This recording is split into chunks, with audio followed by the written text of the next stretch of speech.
The meeting will come to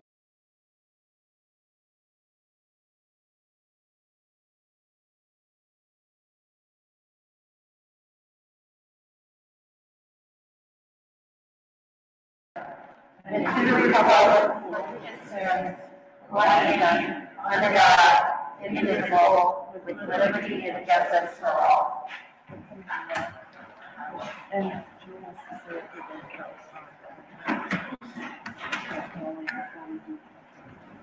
do you want me to?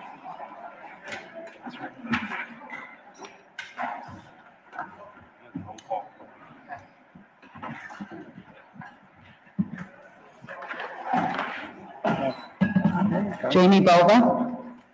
Here. Lynn Underwood Segway. Here. Elizabeth Fuerte. Here. Charlie Holder. Here. Catherine E. Renner. Angela McCalla. Here. Jean Marie Napolitano. Here. There is a quorum present, Madam Chair. Thank you. Has anybody signed up for citizens forum? Yes. Nancy Custon is here. Okay, Mr. Hoffman? Nancy? Oh, Nancy? Yes. Yes. Hi, I'm not used to speaking in public, but I'm going to do my best. I have 3 minutes. I've prepared a short statement, so I don't mess up too much. Nancy, can you put the mic down to your mouth? Like that? There Okay. you go. Thank you. Good evening, City Council members. I have taken the time to come here this evening to request your consideration of altering or tweaking an existing ordinance that is used by the zoning board. I believe that this ordinance needs review because it sometimes conflicts with property owners and their quality of life when changes are made to abutters' properties. I believe that the ordinance in question is number 17.112.010 that spells out the duties and obligations of the zoning officer and perhaps the board members. I want to preface this request by stating that this is not about any one individual in zoning or a criticism of any zoning member. It is about the actual ordinance itself. The way it works now, abutters are sent a letter about plans for changes near their properties. And plans are usually attached to that, showing details like windows, window placement, elevations, overall height, and roof lines. If changes are made, abutters do not always have any knowledge of that because the zoning officer, the way it's written now in the ordinance, can make a decision that the changes are insignificant. Are you all aware of that? That is sometimes troublesome for property owners, and those changes to the property owners may be really significant to them and your privacy, and you may have originally not objected to those changes, but were never made aware that changes were made. So when the building goes up, it's a whole big surprise.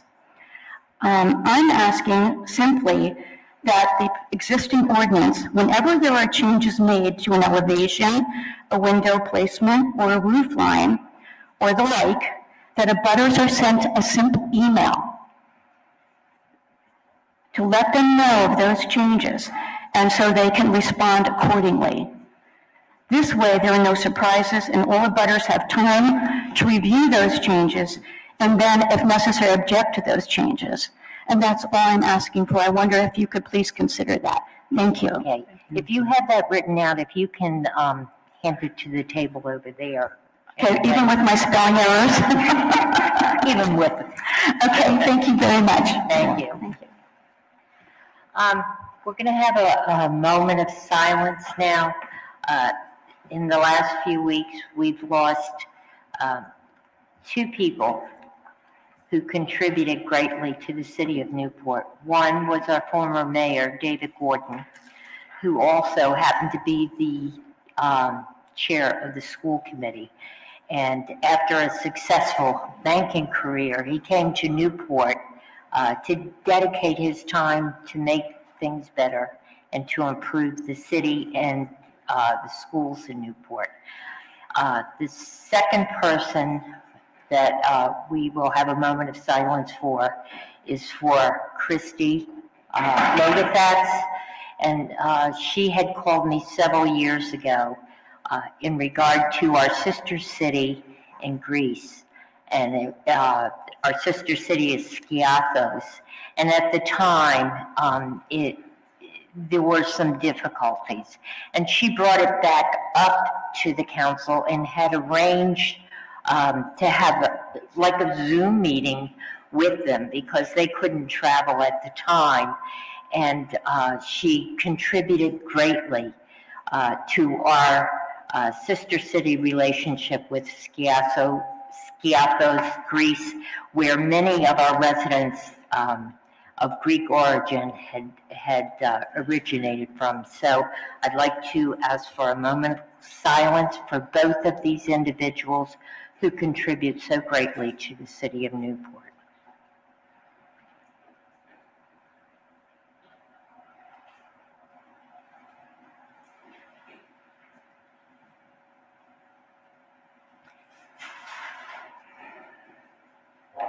Thank you. And we have a couple proclamations for long-term employees that are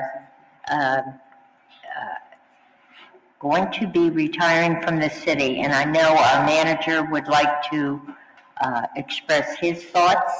Do you want to do it prior to me reading? I always like to go first. Turn on the microphone, certainly.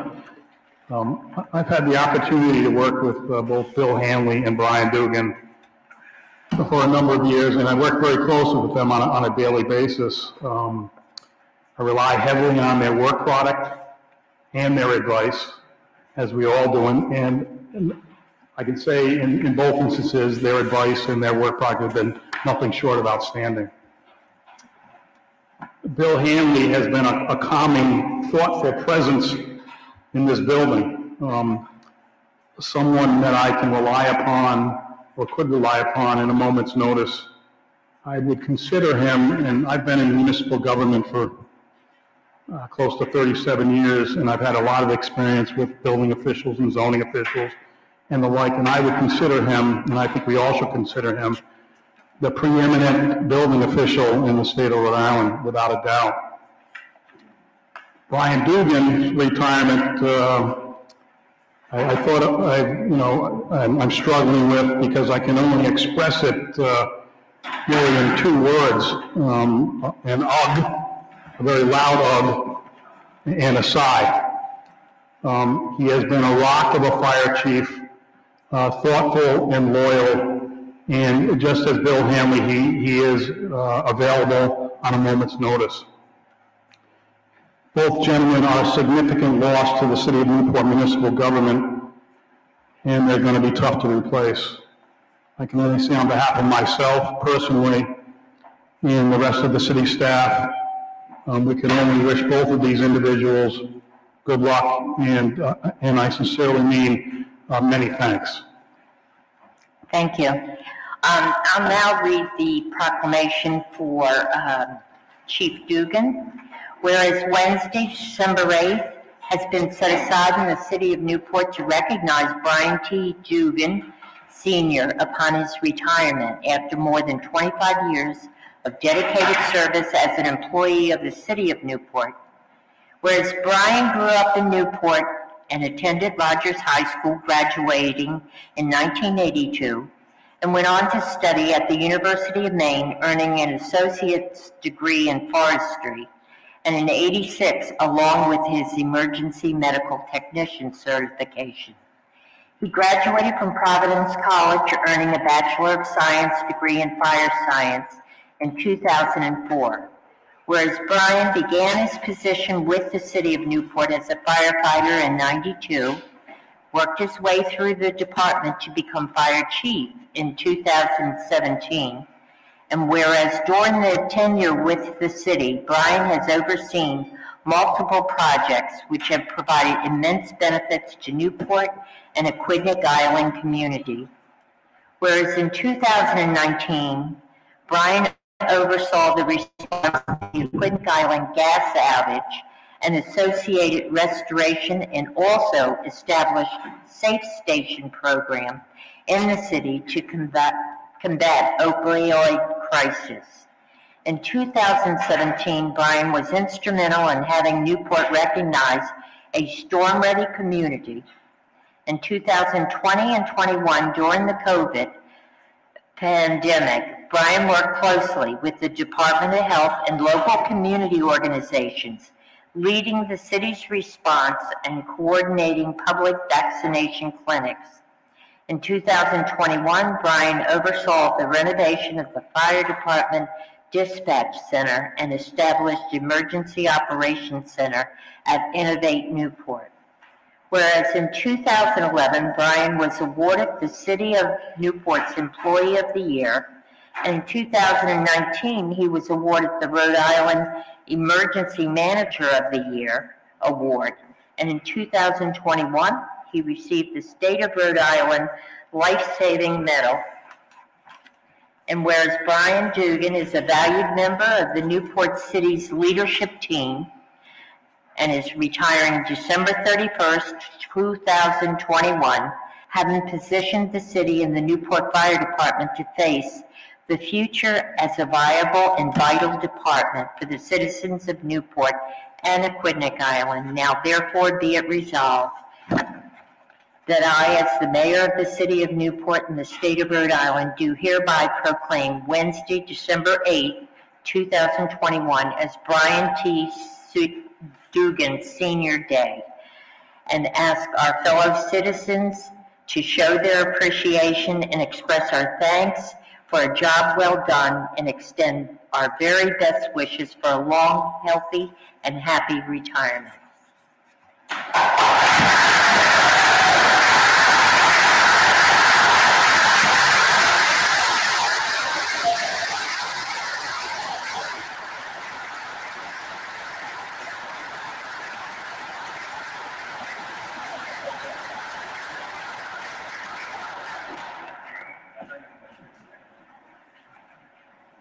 I'd just like to say a few words. I just appreciate,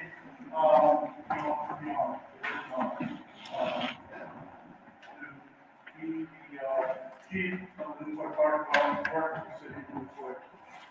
It's been a great career. I want to thank the city manager, all the support, all the staff, all the department heads. They've been there every step of the way with everything that I've done in my career. During the pandemic, it comes to the fire department, and police and public services, and finance. Everyone did it. So I want to say thank you to everyone here. And last but not least, I'd like to say thank you to my wife, Susan.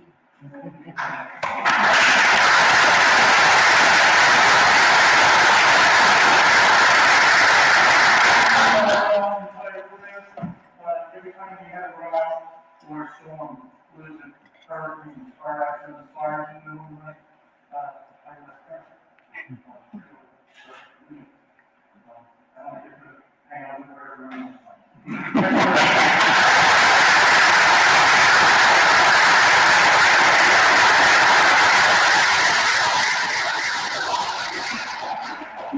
Thank you, Susan. The next proclamation is, whereas December 8, 2021 has been set aside in the city of Newport to recognize Bill Hanley upon his retirement of 17 years of dedicated service. Bill grew up in Warren and attended Warren High School, graduating in '72, went on to study at Wentworth Institute of Technology, and received an associate's degree in applied science building construction technology in '74. Bill entered the construction business in '75, owning and operating Atwood Building Company from '78 to 2005. He was the building official and zoning officer in Warren, serving from '95 to 2004. Bill began his position in Newport as a building official in 2004 and was appointed Director of Zoning and Inspections in 2011. During his tenure with the city, Bill oversaw multiple projects which have provided immense benefits to Newport and Aquidneck Island communities. Whereas in 2017, Bill worked with the city of Newport, accepted into a community rating system providing flood insurance ratepayers in the city significant savings and premiums per year, and was instrumental in incorporating the city into the state e-permitting system to streamline the city's building permit and review process and to provide efficient public access to city's permit issuance process. Bill has been a member of the Rhode Island Building Official Association and the New England Building Officials Education Association. He has served as president of both associations at various times over the year, whereas Bill is retiring December 31st, 2021, having positioned the City of Newport Zoning and Inspection Department to face the future as a viable and vital department for the citizens of Newport and Aquidneck Island. Therefore, therefore be it resolved that I, as the mayor of the city of Newport, declare William A. Hanley in the city of Newport Day and call upon all the citizens to join, especially as fellow workers and friends, and express our thanks and appreciation for a job well done. Very best wishes on your retirement.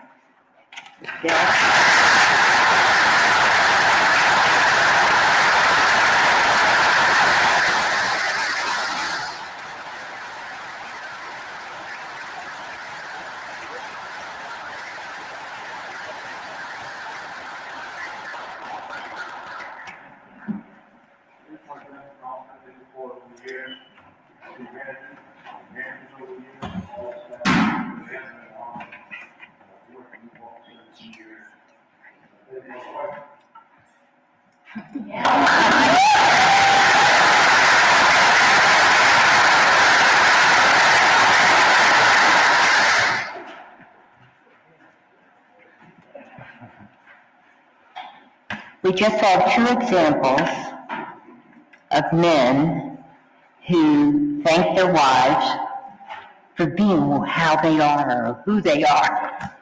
So we appreciate it. Thank you. Now we have certificates. I'm going to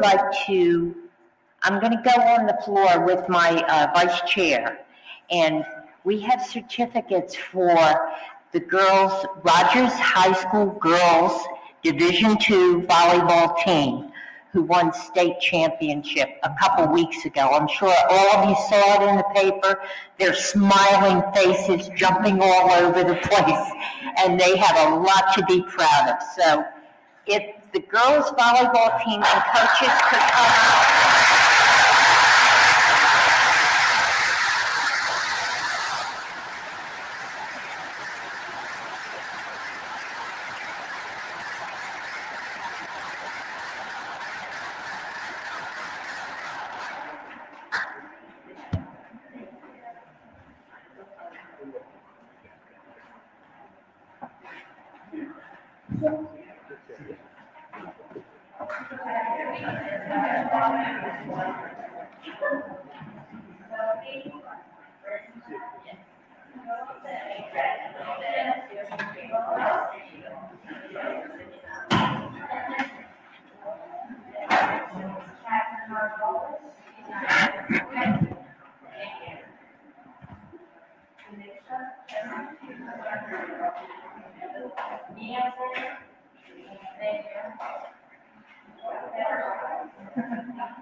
We'll see you back here next year.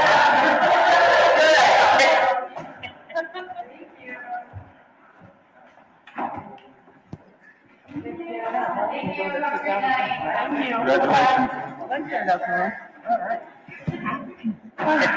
That was a lot of business to get out of the way. Thank you.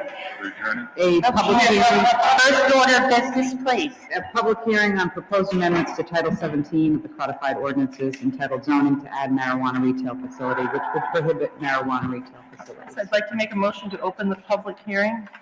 Second. There's a motion and second to open the public hearing. Is there anyone from the public that would like to address this issue of the proposed amendments for the marijuana retail facility? Madam Chair, Yes. I just wanted to see if we could just let people know that this is an extension of the existing moratorium that's in place to allow more time for the planning board to actually develop the more permanent language that we want to use. Thank you. Yeah. Okay, motion to close the public hearing. Second. There's a motion and second to close the public hearing. All in favor? Aye. Any opposed? Ayes have it. Okay, so I will read that this chapter of the codified ordinance of the city of Newport as amended entitled Limited Business District, and we will add in lieu thereof the following, that stores where goods are sold or service is rendered primarily at retail but not including a marijuana retail facility, this ordinance shall remain in effect until May 15th, 2022, at which time the language but not including a marijuana retail facility shall be repealed and the remaining language of this ordinance shall remain in full force and effect. I move approval. Second. There's a motion and second. Discussion. Hearing none. All in favor, please say aye. Aye. This is chapter 17.56 of the codified ordinances of the city of Newport as amended entitled Waterfront Business District. That this ordinance shall remain in effect until May 15th, 2022, at which time the language but not including a marijuana retail facility shall be repealed and the remaining language of this ordinance shall remain in full force and effect. I move approval. Second. There's a motion and a second. Discussion. Hearing none. All in favor, please say aye. Aye. Any opposed? Ayes have it. This pertains to chapter 17.60 of the codified ordinances of the city of Newport as amended entitled General Business District. This ordinance shall remain in effect until May 15th, 2022, at which time the language but not including a marijuana retail facility shall be repealed and the remaining language of this ordinance shall remain in full force and effect. I move approval. Second. There's a motion and a second. Discussion. Hearing none. All in favor, please say aye. Aye. Any opposed? Ayes have it. This chapter 1764 as amended entitled Commercial Industrial District. This ordinance shall remain in effect until May 15th, 2022, at which time the language but not including a marijuana retail facility shall be repealed and the remaining language of this ordinance shall remain in full force and effect. I move approval. Second. There's a motion and a second. Discussion. Madam Chair? Yes, Counselor? I just have a question for the city solicitor. Given that it's under the commercial industrial district, my understanding that no longer exists. No, it does. There is still a portion of the north end that is under the commercial industrial. Okay, thank you. It's a small portion. Thank you. Okay, any other questions? Hearing none, all in favor, please say aye. Aye. Any opposed? Ayes have it. A public hearing, action item number 6023, Community Choice Aggregation Plan. Yes, this is a public hearing. It's based on favorable public input and comment from the public hearing. The council, well, I'm just going to make a motion to open the public hearing. Second. There's a motion and second to open the public hearing. All in favor? Aye. Any opposed? Ayes have it. Anyone who would like to address the Community Choice Aggregation Program, please come forward. Your name and address. It is Sean O'Connor, 2 Tyler Street in Newport. Thank you. I just want to express my support for the plan, and I believe that when we implement it down the road, it will be, do I take this off? Yes, you can. Thank you. Excuse me. Okay, got it. I believe that when it is implemented, when we get to that step, it'll be a win-win for the city and for the residents, commercial and industrial National Grid customers. And for the city as a whole, I think it can be a huge win because it's incredibly important to reduce our collective carbon footprint. I wrote a whole bunch of reasons why, but I'm gonna save us time, and I hope and think that you all know how important that is for us all in these times. And for the residents, because the aim is to really bring competitive rates with National Grid and ultimately to bring savings to residents that are stable over the multi-year contract that hopefully we'll eventually have. So I'll leave it at that. I couldn't let the public hearing go without any comment, and I just wanted to say thank you for learning about the plan, and I hope that we can move it to the next steps. Thank you, Sean. Thank you. Okay. Is there anybody else who would like to address this? Yes, please. Your name and address for the record, please. Yes, ma'am. Jennifer Jackson, 38 Dudley Ave. The CCA, I am totally with that. I currently have solar panels on my house. I have multiple questions, before I can get 100% behind it. There's too many gray areas without any true answers, and I want a better understanding. And I think some people that I've spoken to, it's the lack of us understanding and lack of knowledge out there, because you can read up on internet and get knowledge, but it's better when you're able to talk to the company that's bringing it into our community, exactly what they can offer.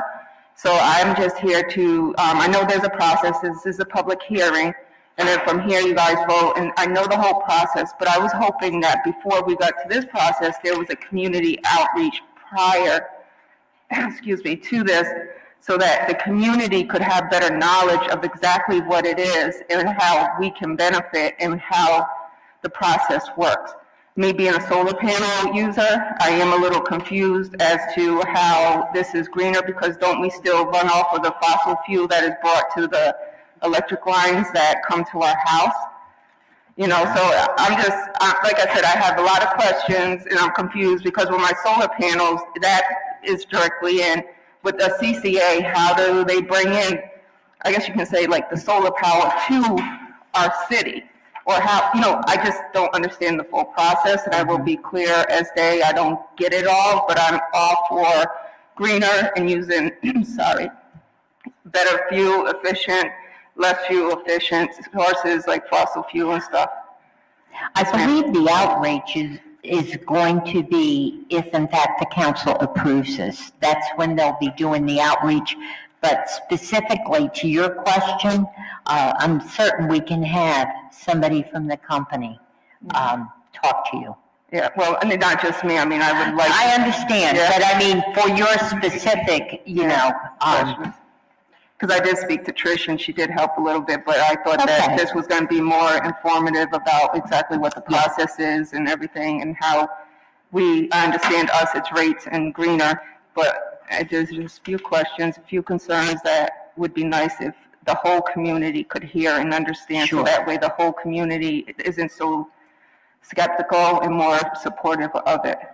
Madam Chair? Yes. I just want to mention that we've already had, we had a major workshop on this in the summer. And we also had the representative here in the council chamber just a few weeks ago. I was at the November 10th meeting you're talking So, about. I yeah, was there. so, but we had a major workshop on it back in the summertime. So, I mean, And I was not informed about it. more information will come out, and, you know, I certainly, you know, respect what you're saying. I just, you know, but I just want to make it clear that, you know, this just didn't come out of. Oh, I know it didn't come out of nowhere. I know it's a work in progress, and I appreciate it, but like I said. Madam Chair? Yes. Do we have a representative from CCA tonight? Would you be kind enough to explain some of Ms. Jackson's questions?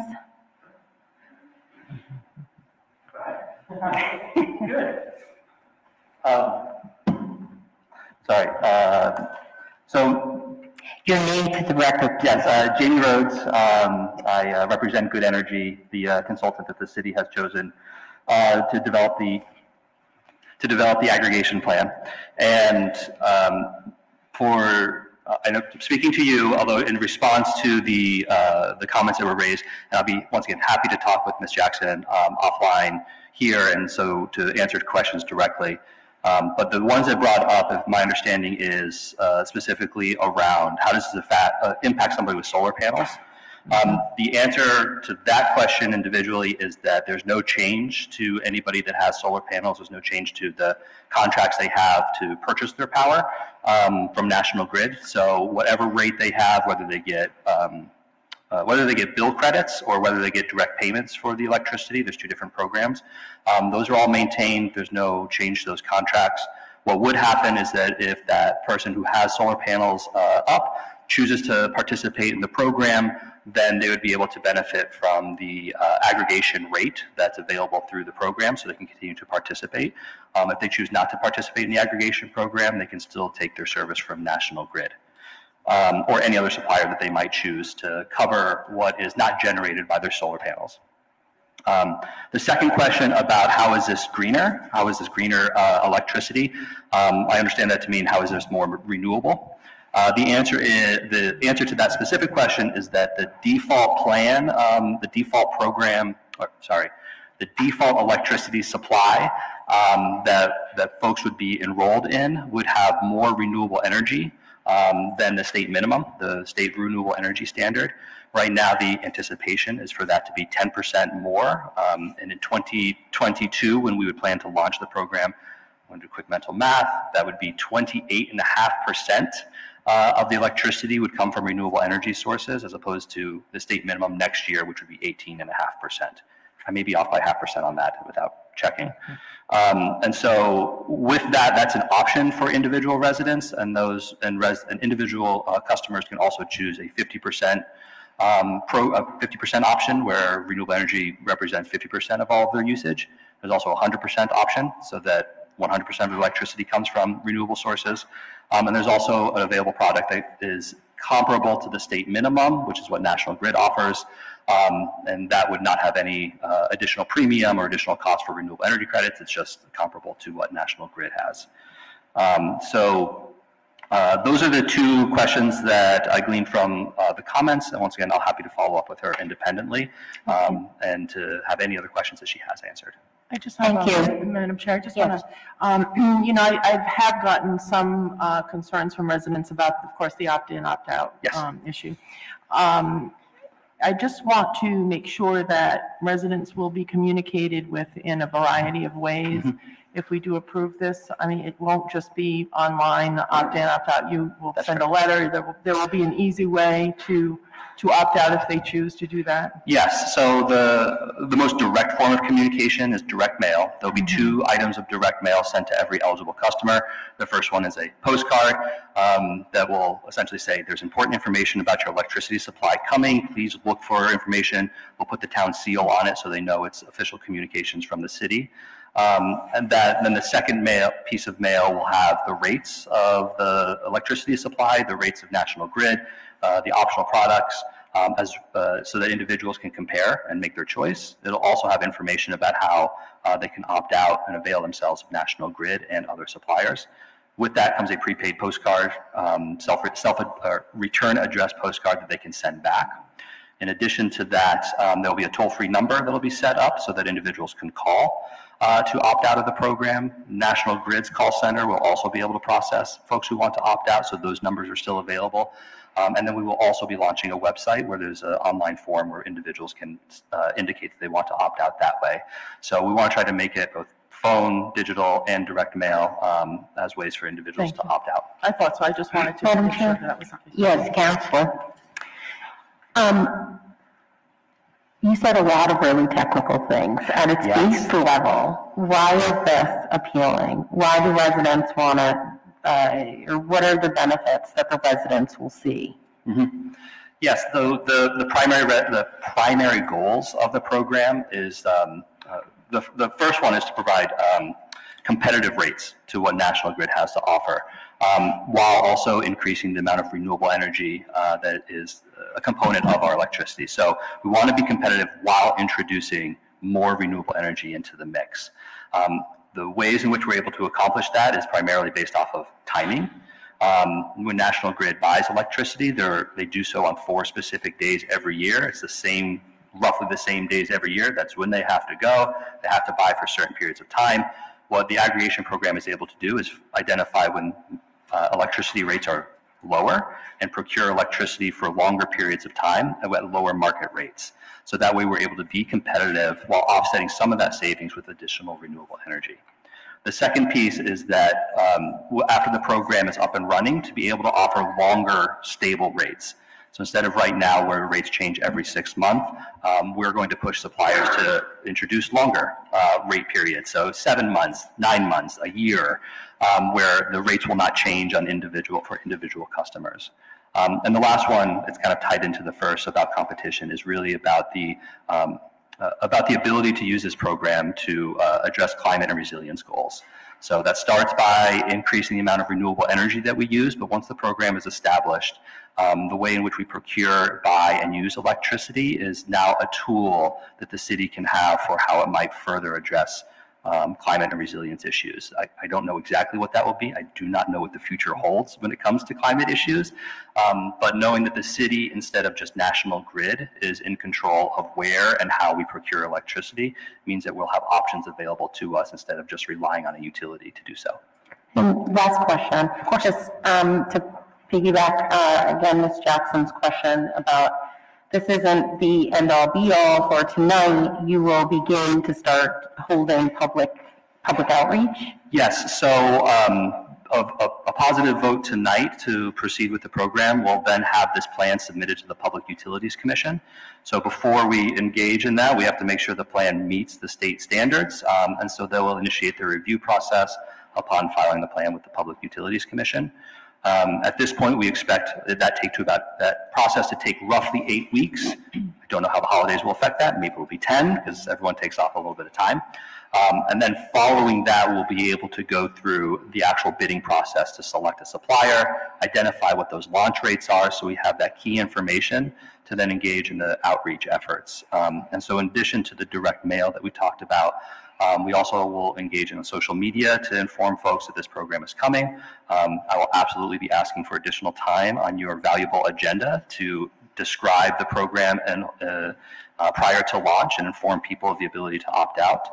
We've also identified in the plan a number of community organizations, Chamber of Commerce, where we'll be seeking and requesting time to do presentations to their members at board meetings, and honestly, anywhere else that folks would like us to come to say this is the program in those 2 months leading up to the program launch, just to let people know these are the options that are available to you. Here's how to opt out if you'd like.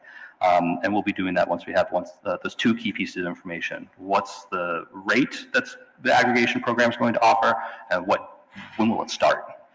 Since that information is not currently available because the program's not fully approved, it would be premature to do outreach because if someone did outreach to me, those are the 2 questions I'd want answered, and they are not answers yet. And just last question. Absolutely. The community outreach will happen before the council renders a decision, correct? I'm sorry, I didn't catch that. The community outreach will happen before the council actually makes their final decision.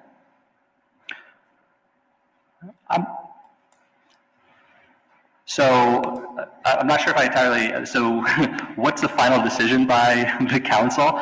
I'm not sure which decision that you mean, because, so to describe, we're not going to be able to do that outreach until we actually select a supplier. Before we select a supplier, we will be coming to you for the authority to actually do that, where we'll have briefing, these are the options available to us. But then we're not actually going to do that outreach until you give us the okay to actually select the supplier. And then we would be doing the outreach for people to be able to do the opt-out. As custom as part of the bidding process. I'm sorry, can you say that one more time? As custom as part of the bidding process. I missed one more word that you said there. That's hard. Sorry, Yes, I know. As part of the bidding process? Yes, so when bids come back, we'll be briefing the council on what we're seeing. We'll start with the staff and make sure that they are informed, and then we'll be briefing the council on these are our recommendations of a supplier, and then we'll be asking you to make a decision to move forward with them. And at that point, that's when we'll actually have a date and a rate, and then we'll be doing the outreach to the community to say, now the program's coming into effect, the council has authorized it, and these are your options and your ability to opt out. I hope that answered the question. Yep, understood, thank you. Madam Chair? Yes. So just to piggyback on what you were saying, so when you get the okay from the council, everyone will be opt-in, and then the outreach will happen for people to opt out? Yeah, the opt-out period happens first. So when the council gives the okay to select a supplier, we'll enter into agreement with that supplier, and then there'll be a period of months before the program officially launches. And during that period is when we'll be doing the primary work of the education and outreach efforts. Okay, and my other question is, residents have reached out with many of questions, and I know that the outreach is an important piece for them because they'll get educated. Mm-hmm. One thing that was brought up, and of course, we're talking about folks are hesitant at the beginning and want to opt out, and then either listen, learn, and then want to opt in. Mm-hmm. And in looking at part of the contract where it states all consumers that join the program after having previously opted out will be offered a price based on the current market rate. Mm-hmm. So it's sort of like they'll be penalized for opting out and then wanting to come back in. So just to give some context for that particular provision, the intent of that is that, it's actually not somebody opts out before ever participating. So somebody opts out and never participates and they opt back in, then they get the aggregation rate. If somebody, and this is mostly associated with large industrial users, that if they opt out, they participate for a period of time, so that means that the supplier that was chosen is procuring electricity with the intention of providing a large supplier. This would be an industrial, large commercial entity, and then they opt out of the program after the supplier has procured that electricity, opt out for a period of time, in which case the supplier has taken risk, and then seek to come back into the program. The supplier might not be able to honor the original price because of the losses they've taken from the participation and then opting out and then coming back in. That doesn't apply to individual residents because our usage is not so much that any one individual opting in or opting out will lead to a market rate. But the idea of that provision is to give flexibility for any large load shifts for significant users. And so one thing, while the plan has we wanted the plan to allow for that, and then in negotiations with individual suppliers, codify exactly how they would do that before the council actually authorizes the program in contract. So at this point, based off of experience, we have never had a supplier offer an alternative market rate to anything but large industrial customers. And that would be like, it would be the equivalent would be if 10,000 people all left at once and it was just a single user who left. That has the chance to significantly impact the finances of the supplier. Okay, thank you.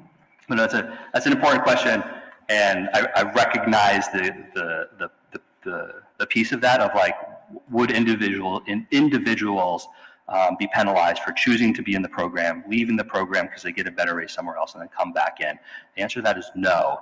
However, if there is large industrial customers, and one thing that Good Energy has always sought to do is that for large users, before the program launches, we try to make one-on-one calls to them before they ever participate to say, and once again, it's be like 10,000 of us, and say, do you really want to opt into this program? There's some risk for you here, as well as they might get a better rate if they go out on their own.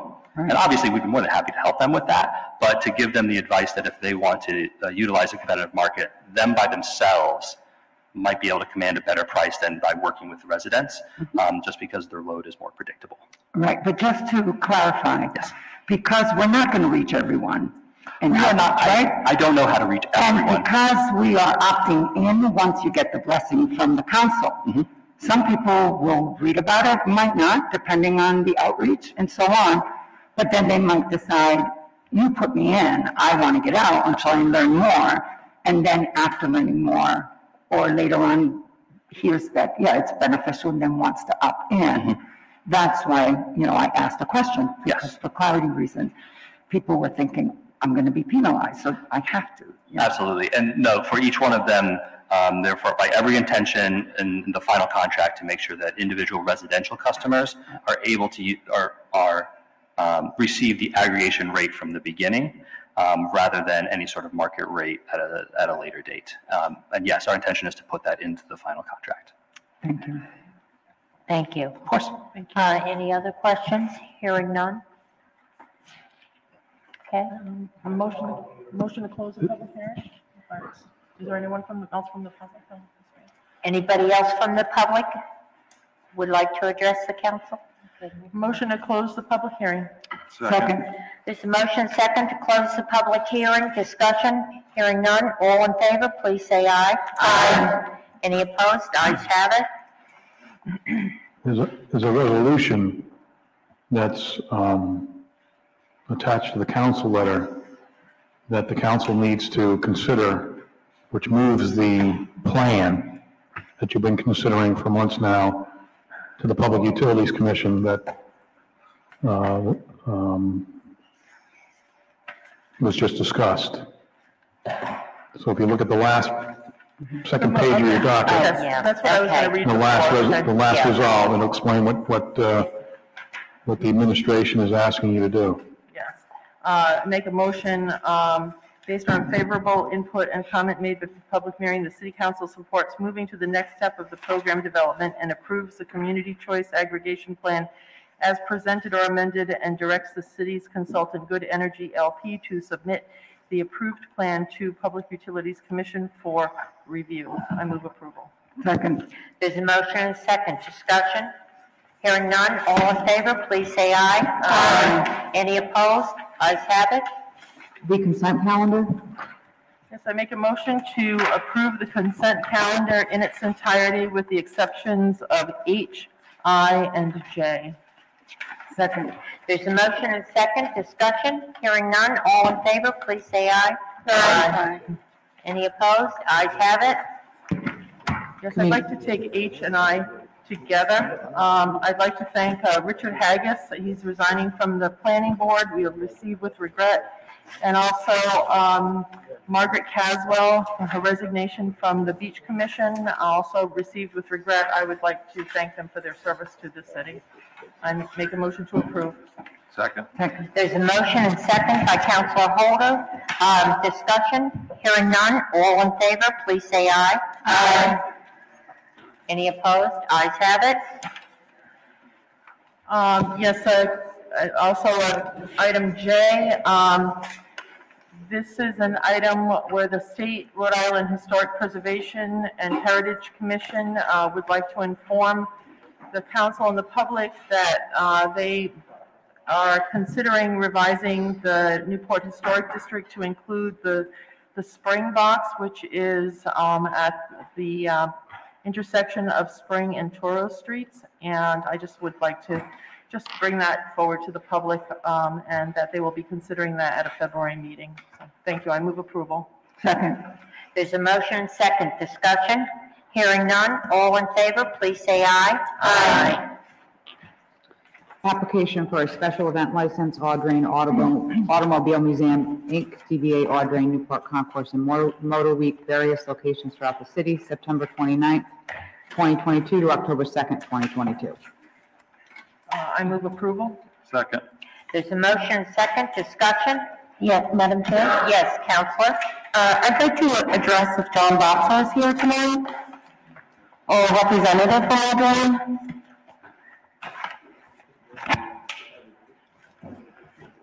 David? Hi. Just a quick elevation. I'm really a big supporter of the Motor Week. I think it's a wonderful event. But I'd also like to say that I think the motorcycles, when you're having Motorcycle Week, was a big issue in the city. Like there were tons of motorcycles and stuff. We got a number of complaints, and I just want to bring that to your attention to elevate. If there's some way that could be communicated, like to keep on the main strip. But go ahead. I'm not familiar with the motorcycles. Was that during Concord Week or a separate week that was Motorcycle Week? Because the Audrain Automobile Museum and the Audrain Concord Foundation is not involved with any week related to motorcycles. I thought you put in an event for Motorcycle Week. They were parked in front of the Audrain on Bellevue. There was a whole, okay, No, I'm sorry. my mistake. No, I'm sorry. But we will bring your comment to the board and make sure that if we do involve motorcyclists, that we will take that into consideration. Great, thanks so much. Thank you. Thank you.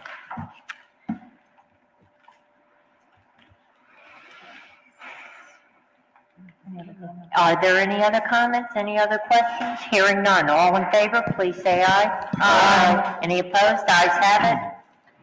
2021-22 Vittling license renewals.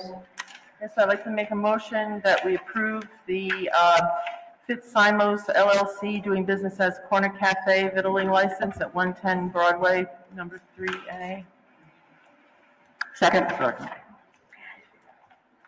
Should I do them all together? Yeah, please. Okay, also I'd like to make a motion to put the Fitzsimons, the Peaceable Market LLC doing business as Peaceable Market 520 Thames Street, and Karma Pizza LLC doing business as Karma Pizza Company 446 Thames Street, and move approval.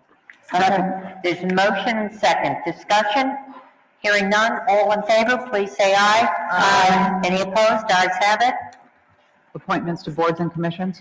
Yes, for the charter review, each council member has picked one of the candidates. We had a total of 18 people who had applied for charter review, and I will start. I nominate Maureen Cronin, Morozic, for charter review. Second. There's a motion and a second. Discussion? Hearing none, all in favor, please say aye. Aye. I nominate John Trifero for charter review. Second. All in favor? Aye. I nominate Barry Freeman to the Charter Review Commission. Madam Chair, I am recusing myself from this vote. Oh, okay, a recusal from Councilor McCalla. Is there a second? Second. Motion second. All in favor? Aye. Any opposed? Ayes have it. Madam Chair, I nominate Susan Taylor. Second. There's a motion, second. Discussion? Hearing none, all in favor, please say aye. Aye. Any opposed? Ayes have it. Madam Chair, I nominate Michael Rigo. Second. There's a motion, second. Discussion? Hearing none, all in favor, please say aye. Aye. I am nominating Guy Weston for Councilor Leonard. Second. There's a motion and second. Discussion? Hearing none. All in favor, please say aye. Aye.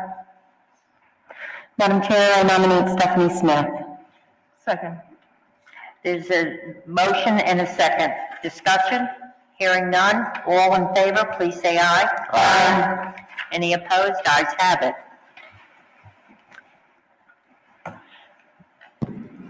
Canvassing Authority? Appointment?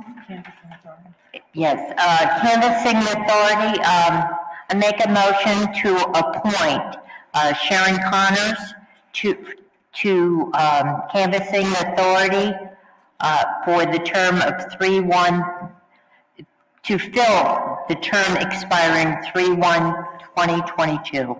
Second. There's a motion and a second. Discussion? Hearing none. All in favor, please say aye. Aye. Any opposed? Ayes have it.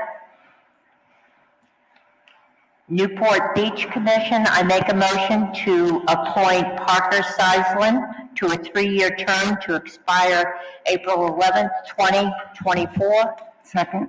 There's a motion and second. Discussion? Hearing none. All in favor, please say aye. Aye. Any opposed? Ayes have it. Cliffwall Commission, I make a motion to appoint John Hirschbach to a 5-year term expiring 11/1/2026 pursuant to Section 2.56.010, item C. Second. There's a motion and a second. Discussion? Hearing none. All in favor, please say aye. Aye. I make a motion to appoint Richard Klafke to a 3-year term to the Beach Commission expiring 11/14/2024. Second. There's a motion and a second. Discussion? Hearing none. All in favor, please say aye. Aye. Any opposed? Ayes have it. Resolution regarding the 2022 City Council regular meeting schedule. Yes, I'd like to make a motion that we approve the dates of the council meetings in 2022. They are reflected in the resolution, and the meetings are the 2 meetings a month, the 2nd and 4th Wednesdays of the month, with the exception of November and December, when we meet once at the second meeting of the month. We meet only once in December and November. Second. There's been a motion and second. Discussion? Hearing none. All in favor, please say aye. Aye. Any opposed? Ayes have it. Resolution regarding North End zoning amendments. Yes, this is a resolution. I recognize Councilor McCalla. Okay. So I'm just going to read the resolution quickly. So whereas the mixed-use innovation land use designation identified in the North End urban plan and the innovation district is in Newport's North End surrounding the existing Pell Bridge ramp right-of-way, and whereas the intent of this land use category is to support development of incubator, accelerator-type businesses, focus on climate change resilience and mitigation, maritime, alternative energy, defense, and information technology industries. They're supporting subsectors, associated training and job creation centers, as well as ancillary financial, commercial, retail, and hospitality services. And whereas there are serious concerns that the North End urban plan and the associated zoning will negatively impact the neighborhoods within the North End, thereby compromising equitable development, and whereas such redevelopment is already underway and causing community impacts, whereas the council unanimously agreed to have amendments drafted by residents, community stakeholders, and small businesses reviewed by the planning board, now therefore be it resolved, the planning board will review the proposed amendments and provide the council with recommendations on adoptions by no later than March 2022. The only thing I wanted to say is I drafted this resolution because we had residents, community stakeholders, and small businesses that proposed alternate language in order to ensure protections of the community as a whole. I think it's essential that we ensure that community interests are being represented adequately, and I ask the council, or Madam Chair, I move passage on this resolution. Second. There's a motion and second. Discussion. Madam Chair? Yes. Yes. Thank you, Madam Chair. I just would like to voice my support for this resolution.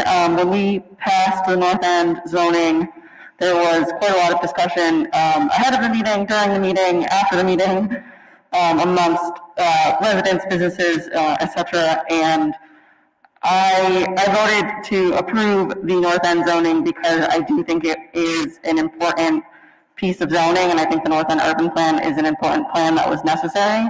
But the way I viewed the North End zoning was definitely as a stepping stone, kind of, because I saw there were so many concerns that residents and local businesses had, and we heard those concerns in the meetings when we considered the actual zoning ordinances. And so by passing along their proposed amendments to the planning board, it was kind of, my view was that the approval of the North End zoning in the first place was a stepping stone, and I think this resolution is really just reinforcing that we are asking the planning board to review those proposed amendments and asking them to make it a priority so that the council can get their recommendations and kind of feel a little more settled in terms of what the longer term zoning will be, because I think that I've heard from a lot of folks who are still kind of confused as to what happened with all of the proposals that residents and businesses had. So I view this as kind of us getting a little boost of priority for those items. Madam Chair? Wait a minute, other people could be addressing this. You've already spoken once. I just, excuse me? Excuse me, I didn't say anything. Well, okay. First of all, we did approve to have these come back, and the ones that are coming back, I believe it's the lag proposals. And I just had a question for the planner, Trish Reynolds.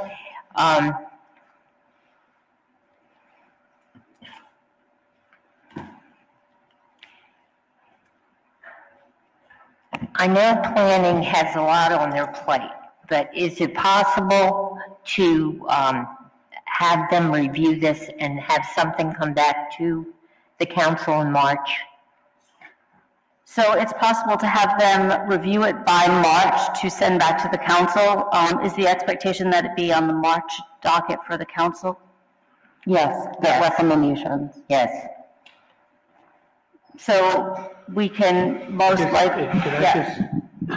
If they're going to be considered as zoning amendments, they still need to be advertised, received and advertised. So keep in mind that they're still, if they're recommendations, and if you don't want to take them up as zoning amendments, they still have to follow the procedure for amendments to the zoning ordinance. I just don't want to lose sight of that. They would be right before the council in March and be able to be voted on. Madam Chair? Well, would we be voting to have them advertised at that point? Yeah, I mean, sure. Okay. I'm not. That's what I'm, yeah. You can receive them at that date. I just want everyone to know right now. Yes. Still, there's some of those technical requirements to conform to. Madam Chair? I just wanted to ask a clarifying question of the city solicitor. So if we got recommendations and recommended zoning changes from the planning board in March, at that time we would be receiving them for advertisement, and then at the meeting after that, it's the first time we would vote on them? Well, you'd have to make sure, depending on the timing of the meeting, yes. Right, it wouldn't be that today, As long as we could get the advertising in, it would be the very next meeting that you could do after the appropriate advertising was done. Okay, thank you. Okay, I just had that question for you, but I have a concern about the third and the fourth whereas. I find them troubling. I just want to know, what are the specifics? It talks about serious concerns in the North End. I don't understand. Anytime there's changes, people have a lot of questions. They talk about them, but I don't understand, you know, how it negatively impacts neighborhoods within. Could you be specific? Yes, in the particular situation between Bishop's Diner and Colbea is essentially asking to tear down Bishop's in order to build a convenience store. Now, Colbea is asking for a special permit use because they cannot do that plan by right. And the reality is, we cannot say that this is a benefit to the community when you're building on a local landmark, destroying a small business, and putting people out of work. Okay. And this, but I just wanted to finish my statement. I'm sorry, I thought you were done. This is why a community benefits is important, because we would weigh the interests of the community and its impacts. And this is why. And also too, we are, also understand that there are developments that are very much underway, and we haven't even looked at the proposed amendments that we said needed to be vetted and then brought back to the council in that sense. And the reality for me, I don't think that Bishop's is just a symptom, you know, and the reality is what's going to happen the next time. Because this is not an isolated incident. This is what I've been consistently saying in regards to the zoning proposals, is that I am extremely concerned that there are not enough protections for both our residents, our neighborhoods, as well as our small businesses. Madam Chair, I have some questions for the solicitor, and I think that there has been a lot of misunderstanding about the Colbea Bishop's Diner issue. And I just would like to ask you some questions just to get this out into the public sphere as to the reality of what's happened, okay? Did Colbea file its application under the old zoning because the new zoning code had not been adopted? Yes. So they did that to, I'm assuming they did that to get vested rights under the old zoning, because under the new North End zoning, they would be non-conforming, and they would not have been able to expand in the way they're proposing. Okay. And is Colbea allowed under the law to go to the zoning board for a special use permit now because they're working under the old zoning code? Is that true? Yeah, if their development requires a special use permit, which is my understanding, yes, that's why they can go to the zoning board. Okay. Again, because they're acting under the old zoning code, not what we passed unanimously as a council. Right. Okay. Did the planning board amendments, okay, that were voted down by this council 5-2 concerning community benefit agreements, the number of charging stations, or the height restrictions have any impact at all on the Colbea project? Or no, only because they're not seeking development under the new zoning. They're doing it under the old CI zoning for that area. But even if we had, well, right, because it's under this old zoning, let me go on. Would Colbea be able to develop the property into a larger convenience store, car wash, gas station today under the new zoning code?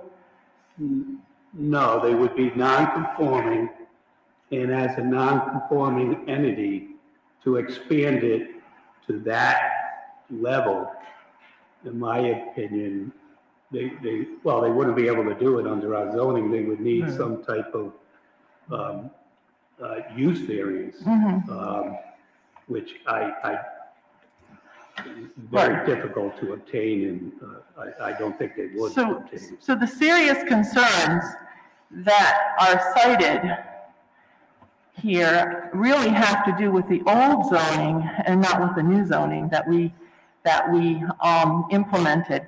And the community benefits wording that was voted down by this council, in my mind, and this is my reality, did not strengthen the requirement of community benefit agreements, but weakened the city's ability to bring opportunities and the city's ability to negotiate benefits. So I would like to support this resolve, but I can't if those two whereases are not stricken from the resolution. Madam Chair. I make a motion that we stricken those two paragraphs. Before we do that, can I just ask a question of the city solicitor? Mm-hmm. On August 25th, did we not receive a letter from Adler Pollock something law firm? And Colbeo was also one that asked for added addendum language, correct? That's correct. Which was also they were part of the amendments that got sent to the planning board. We don't have a timeline, right? And they had asked for proposed language because of there were barriers. They did, but my understanding is that they were able to get plans together that they thought was beneficial to them to act under the old zoning.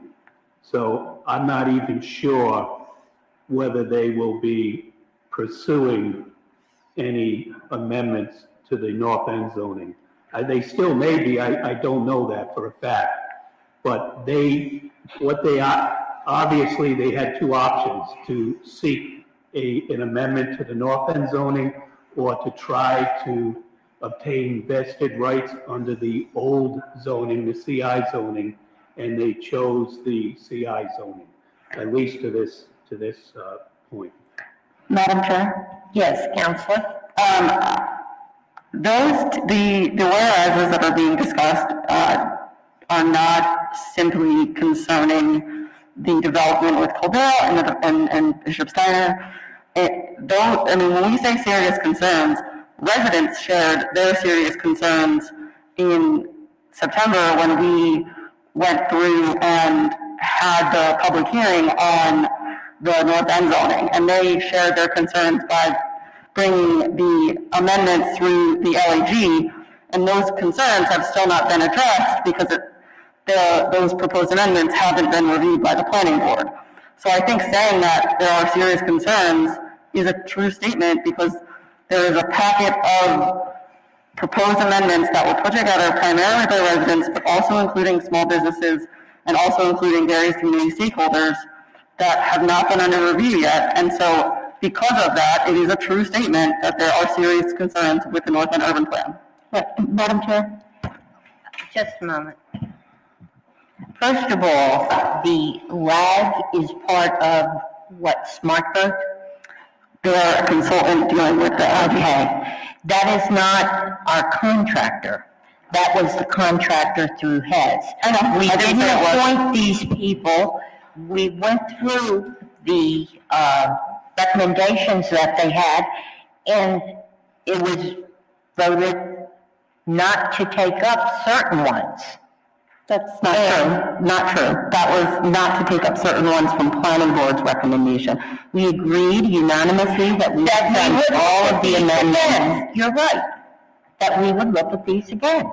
Yeah, but I just want to clarify for this I have a problem with those paragraph 3 and 4, and I can't support this with that in there. I don't have a problem with it going back to planning and having them review what is being recommended by the LAG group. But I do have a problem when we've worked for 10 years now to try and do some sort of development to improve the economy of Newport, and all of these other considerations suddenly get thrown into the mix. Now, granted, housing is a problem. It's a problem nationwide. And the main thing, I think, was there's a lot of fallow land over there. We wanted to improve our economy through technology, improve jobs, well-paying jobs. We didn't anticipate a lot of concern per se with all the housing, with the type of businesses, with the demands that were coming. We can address all this in the future. We can address it. But, you know, I feel very uncomfortable, you know, having a group that I don't even know who belong to the group making these decisions. And very few names came from particularly a neighborhood that's going to be most impacted, that will having true. That is not true. That's not true. All of it. The fact that you're saying that you don't know who the LAG is, you've received multiple emails as well as all of the. But they're not a city sanction. You They're not a city sanction. I am well aware who's connected, and if you have questions, maybe you should contact the LAG for that. And then the second thing, It's not my job to contact another contractor. it is your job as an elected official No, it's who not. gets appointed by the community. It is your job to do this. No, it's not. Madam Chair, I just want to say that I think that these two paragraphs really mischaracterize what is in the current North End zoning plan and what we actually approved. The commercial industrial district did not have residential. Now it does. There are many misconceptions as to what is happening in that one plan. If we want to just talk community benefit agreements, well, you know, we can do that, but that's not the entirety of that plan or the zoning code that we approved. And if we're going to say that, consider residents a monolith and think that the residents are all going to approve on the same community benefit agreements, I think that, you know, that's just not going to happen. You haven't even read it. Some groups are going to want upgraded infrastructure, other groups are going to want other amenities like perhaps a library annex or open space. You know, this is going to be this is very difficult to lift for everyone. But but necessary. And What is on the resolution today is not to debate the amendment, but it is that we're going to have another counselor talking, and it's very rude.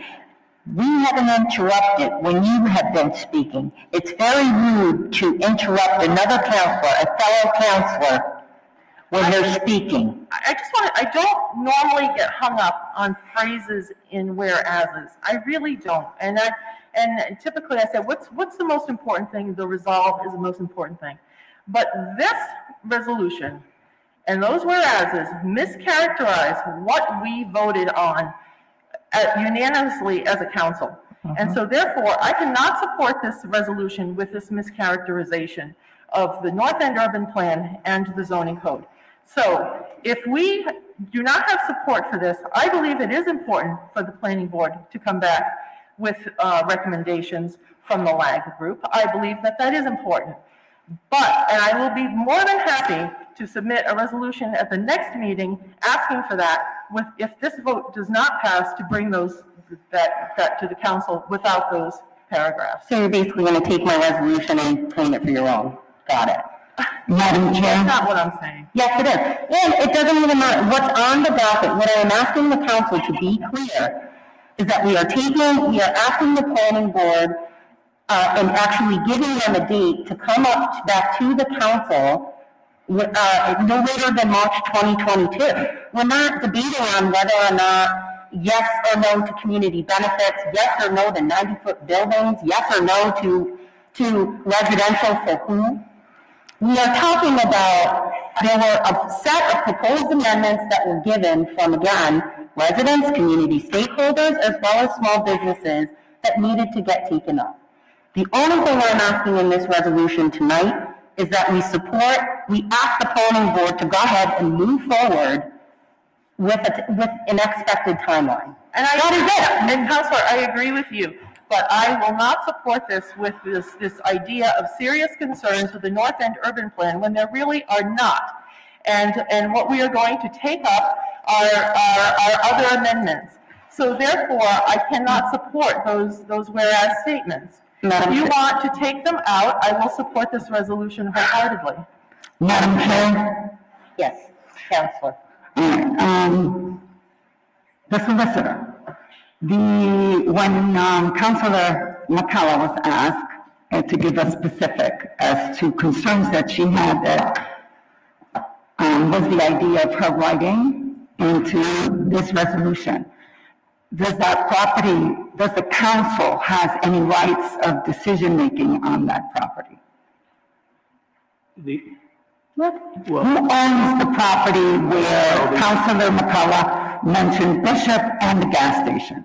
Well, all I can go on is, my understanding is that Corbea owns the property and Bishop's Diner was a tenant on it. And no, I mean, the council should not be interfering with contractual lease arrangements, tenancy arrangements. I mean, who knows what those arrangements are? They're mostly private. Most of the time, people want to keep them private. But yes, the municipalities can certainly say something about permitting and uses and through ordinances, regulations, and so forth. But in terms of what they do among their own landlord-tenant arrangements, no, we should not be getting involved in that. There is still a 5th and 14th Amendment that, property rights are one of the primary constitutional protections we have in this country. So we have to be careful how far we go in anything like that. And also, there are some things that are missing on this resolution that, had it been included, I would have supported. Residential is something that we need. And I was in the same meetings you were in when about the North End plan. I live in the North End, and I haven't had a say as a resident what I would like to see as part of the LAG group. You actually facilitated groups, multiple ones. What? Who has? You have. I have facilitated. You're gonna really sit here and say that you don't know? You're claiming ignorance? No. I've met with the LAG people, but you guys have about 20 members that meet to discuss what you want in the North End. The North End is more than just 20 people. That's what I'm saying. And as a resident of the North End, nor me nor my neighbors know these decisions until they come publicly, right? But they have a say as well. So I do like the idea that it would go to the planning board and then it would have to go. You voted on it. Excuse me. You voted on it. Excuse me. Then it would go to public notice so that others can have a say. Because a lot of things were said by residents that are not quoted even in the North End plan, but residential is something that's important as well. And yeah, protecting our small businesses is something that we all talked about. But there's more than just what was sent to the planning board. And I think residents, it needs to go public and for residents to have a time to say about it. So I do like the idea of going to the planning board and then it has to be officially noted so that residents can have a time to have a say on there. Madam Chair? Yes, Counselor. I just, again, I want to restate that I disagree that there are not serious concerns with the North End urban plan when there was a series of proposed amendments submitted by residents, the LAG, community stakeholders, and small businesses. These were all various proposed amendments that have not yet been reviewed by the planning board, and that we are this resolution is asking the planning board to essentially prioritize the review of those amendments. And so I think it is a true statement that there are serious concerns when we heard from residents about those concerns. Like, it is a true statement. You can't make the argument that it's not a true statement when we had people come in front of us, express their concerns, and that is what, those concerns are what this resolution is about.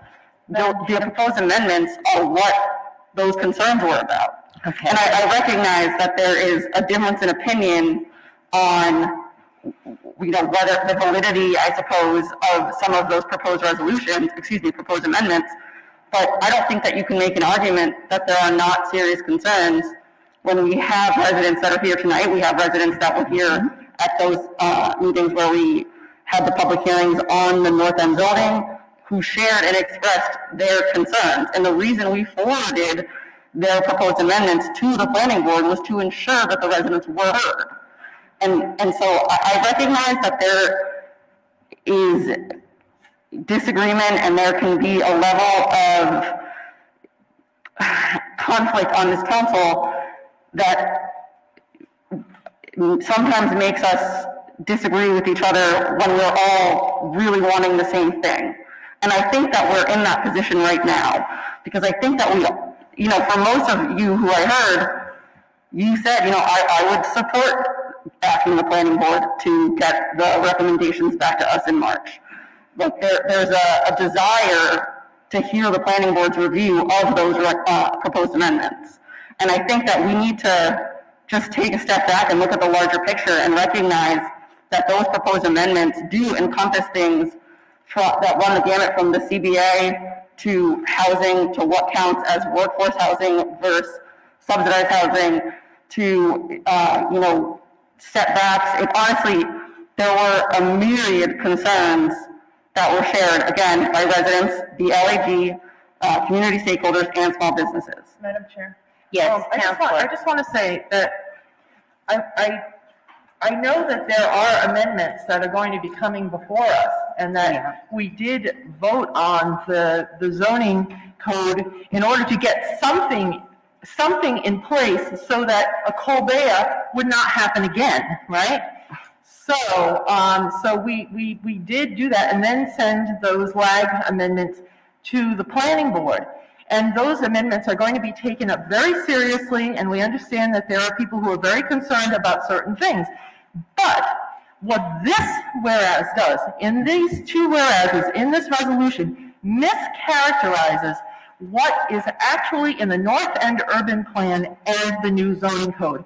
And that's my problem, because we have worked very hard with a lot of community input over many, many years to understand exactly what needs to be put in the North End. And to just hang it on a few issues that we agreed needed to be looked at again, it just mischaracterizes the entire document it's a distortion. So therefore, I will make an amendment. I will make a motion that paragraphs 3 and 4 be taken out of this resolution, and I'm asking for a second. Second. Madam Chair? There's a motion and a second. Discussion on the amendment? Madam Chair? Yes, Counselor. I would just like to once again say that I fundamentally disagree that these two whereases mischaracterize the plan and the zoning, because to me, it is a true statement that there are serious concerns that the plan Concerns are going to be taken up. Madam, may I please finish? And it is a true statement that there are serious concerns, and that is what has spurred the development of this resolution and the development of the proposed amendments. And the fact that we can recognize that there are concerns that led to the proposed amendment, but not recognize the fact that it is true that there are concerns, to me, I just feel like we're missing the forest for the trees. Like, there are concerns. It is a fact. That's why there are amendments. I'll stop because I'll feel like I'll just keep going in circles. But before I stop, I do want to point out that there are members of the public who have indicated they would like to speak. I'll let you speak in a minute, but I just want to say that we had already approved to have these amendments go before planning. All you needed to do is say, gee, I'd like to have the amendments by March, but to include this language, I understand people are concerned, particularly now, because of what's happened nationally. I understand it. But our initial premise was to bring jobs, to improve the economy in Newport, and particularly in the North End. And it's very disheartening when we're being thrown half a dozen other issues, not only on the floor tonight, but in the newspapers, and being accused of playing into big business. It's insulting. So if you'd like to talk, please come forward. And your name. Good evening, Madam Chair and the members of the City Council. I respectfully disagree with taking out those. Name and address, please. Oh, I'm sorry, 200 Park Home, Newport, Rhode Island.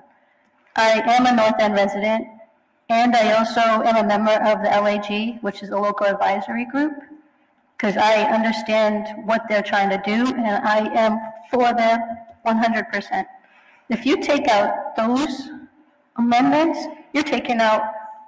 They're not amendments, they're whereas. Well, whatever you're taking out right now, the whereas, we wanted those.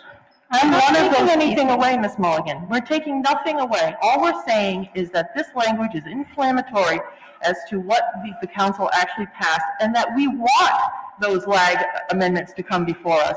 We are not taking anything away, nothing. We're just taking away inflammatory language that mischaracterizes what the North End plan is really all about. How is it mischaracterizing it? Because we're the ones who wanted it. We're residents, and we're very concerned.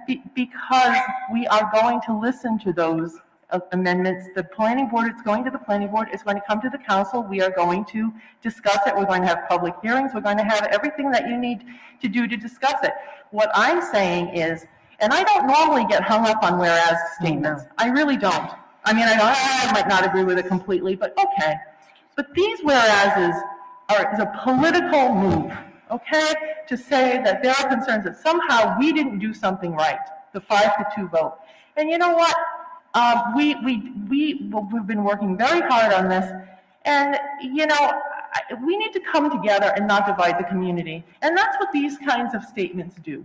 And I can't subscribe to it. I'm not going to. And we are going to listen to the LAG amendments. We're going to give everything a fair hearing. Everything is going to come before the council and the planning board. Nothing is being taken out except inflammatory language in 2 whereas clauses, which frankly don't really add up to a heap of anything except that they divide this council. That's all. Are you familiar with Newport Working Cities? Oh, yes, I am. I've been working with them for 5 years. I know you have. And all of these things I'm on the board of the Newport the Partnership for Families. I know all about it. Right, so all these things that are happening, we've discussed for 5 years with Working Cities. And the jobs, I understand you want jobs, but we're concerned about the types of jobs, and the jobs may not be for us. It might just be outsourced, like in the Navy base, Connecticut. Well, there's not a lot of people here. I can appreciate what you're saying. And you've been working at it for 5 years? Yes, ma'am. I've been working at it for 12 years. This particular subject. Yes, but I do feel that the bigger businesses like Cobrea are pushing out. There's no more mom and pop things on this island. I don't know how many mom and pop businesses there are. And we would love to have some of our own businesses. And how do we get that if we don't have the money like the big businesses do? That's one of my concerns also. I'm just kind of really afraid of Newport becoming just an industrial place where there's no room for families, small businesses, family businesses. And the words, I don't think that should bother you so much because we're not trying to divide you. We're trying to get Newport together. We're not trying to do that. Not you. I'm not talking about you. I'm talking about. Well, those the words council. came from people like me. So you're saying that we're dividing you, and we're not trying to. You know, the important thing is that these get in front of the planning board so that we vote on this tonight. And if those two whereases are taken out, it doesn't change what's being put forward. So if it doesn't change what's being put forward to the planning board, you know, if council members are taking exception to that language only because we've already been accused, you know it and I know it, in every publication in the city, already been accused of playing into big business. I resent that. I really do. After working as long and as hard as I have for the North End, including a total redevelopment, it used to be Autonomy Hill. It was horrible. It was, you could hear through the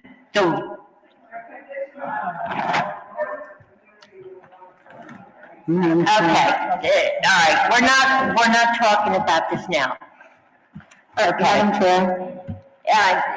Do you want to put, there is an amendment on the floor to remove, a motion on the floor to remove paragraph 3 and 4 from the resolution. All in favor, please raise your right hand. Madam Chair, if it doesn't make a difference, why do you have to remove it? Excuse me? If it doesn't make a difference to the planning board, why do you have to remove it? Not to the planning board, to this council. To this council, it makes a difference. Madam Chair, can I say something, Phyllis? Yes, ma'am. For me, I'm not speaking for anyone here, and you know me and forever. The resolution has things that are accusing people, okay? And the resolution shouldn't be that. The resolution should be straightforward as to what is it that we want. We want, it could have said, we want finally the recommendations that the LAG group, you know, put down on paper to be sent to the planning board, and by March 2022, you know, they come back with a recommendation. It's not just like that. For me, one of the whereas where it states listed of several businesses, you just finished saying it, that there will be some jobs that will not be for you and me or my neighbors, right? So we always talked about incubation small businesses for our North End residents, prioritizing our North End residents, right? So there are some things here that I have a problem that sends a message for me, people that are coming in to get these jobs, or however you want to say, but for me, it's missing very important things that I would like to have a say on, my neighbors would like to have a say on, because we live in the North End, and whatever goes on here will be affected.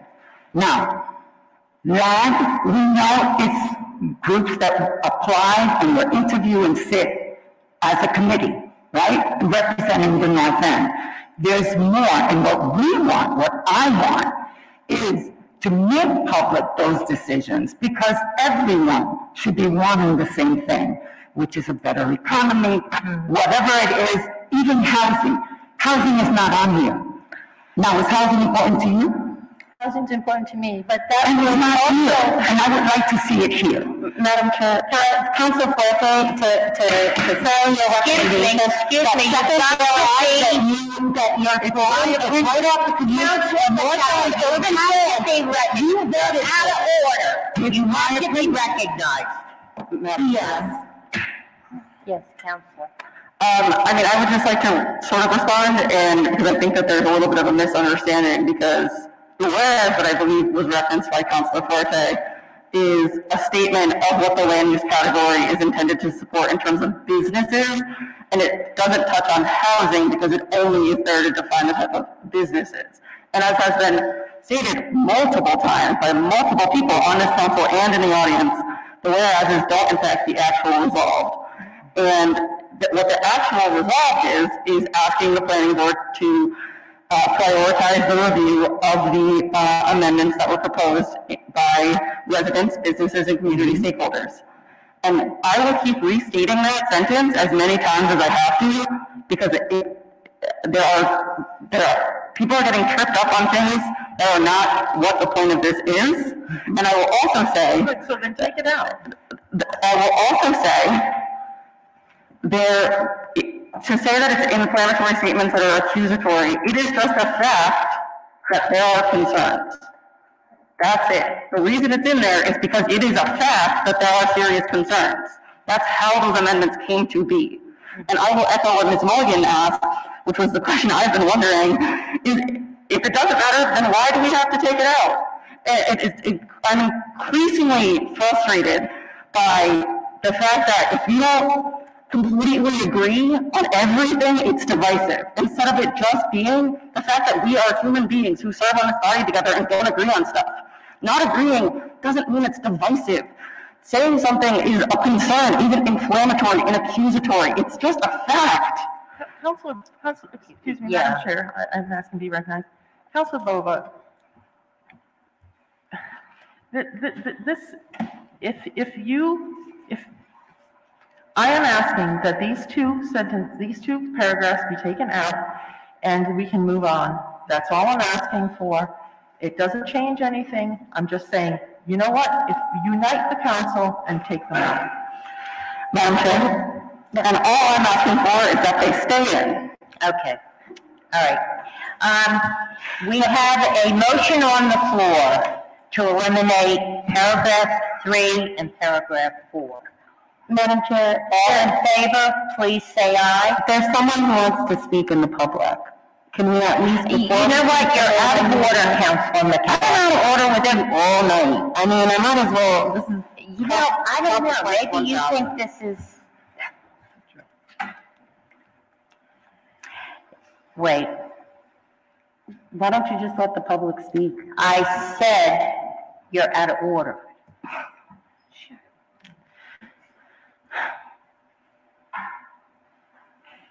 Am I able to very, very briefly speak, Mayor? Yes. Thank you. I just want to say, Your name and address. I apologize, Julie Mariziti, 66 Gerard Ave, Bridgeview Condominiums. I am in a butter. I am directly impacted by this development. I do just want to say very briefly, I want to echo what Councilor Bova said. I don't think this is the time for us to dig into the, the specifics of the proposed amendments from the LAG. I want to also say that there have been plenty of other groups that were 20, 30, 40 people that have been representative of certain parts of the city that you've all listened to. And so I think to dismiss it as just 20 people is insulting, first of all. Second of all, I just want to add that tonight all we're asking is that this be voted on sooner rather than later so that we don't leave it open for interpretation by current developers to come in under the current zoning. And so the fact that right now, what's happening is there's clearly conflict on the council that's causing this to not pass. All we're asking is that this be done by March.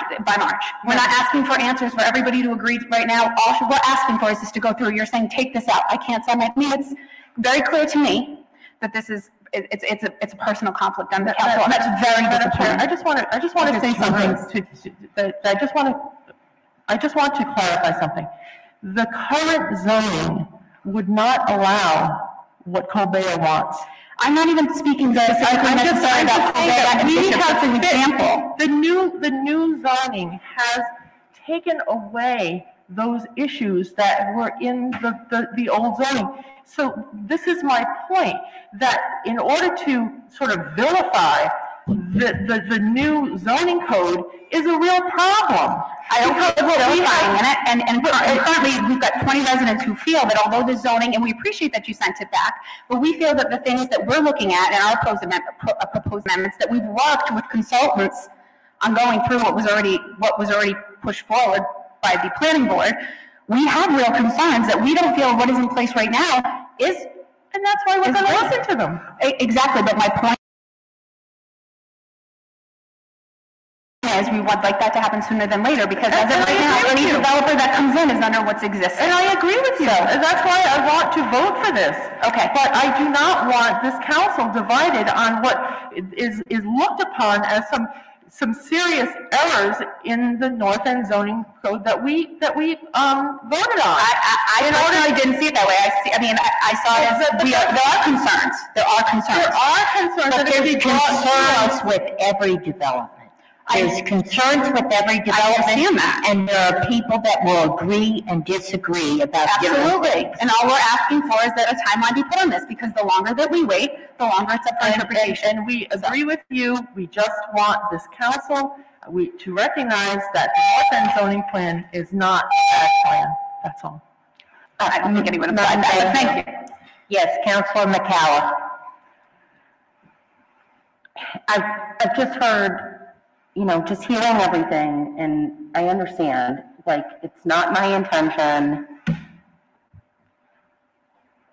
I think that if I'm looking at the objective tonight, and the goal here is that we are going to put on the planning board for review, and because the third and fourth whereases are not necessarily action steps,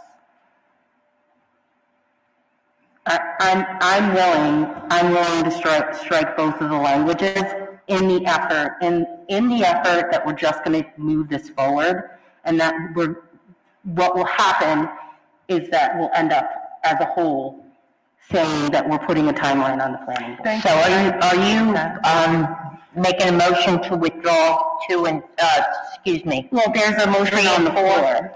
Well, Okay, we'll we'll vote on it. There's no resolve. I think you have a motion that's been seconded to amend it. Right, to withdraw. No. To amend it, to eliminate. Just vote on that. To withdraw those phrases is all she means. Fine. Yes, okay. All right. All right, the motion is to, we're going to vote on it. 3 and 4. Ms. Moyer. 3 and 4. There's been a lot of talk about concern and what's going on. I just want to lend my voice to the fact that I want to support bishops. I want to support small businesses. I am a product of what happened with redevelopment in West Broadway. We lost all of our jobs. None came back. We lost most of the houses. None came back. Home ownership by minorities are minimal. It scares me. When I first heard about the North End plan, the first thing that came to my mind was, oh my God, there goes Bishop Steiner. And why did I say that? Because I can equate that to what happened in West Broadway.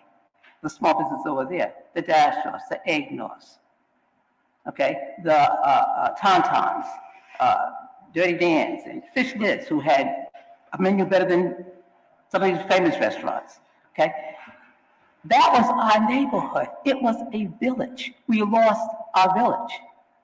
When people come to Newport for the rec reunion, who are Newporters will go, what happened to West Broadway? It didn't, this is just me speaking for myself, okay? It didn't do us any good. You got the Martin Luther King Center. This is gentrification without preservation. Okay?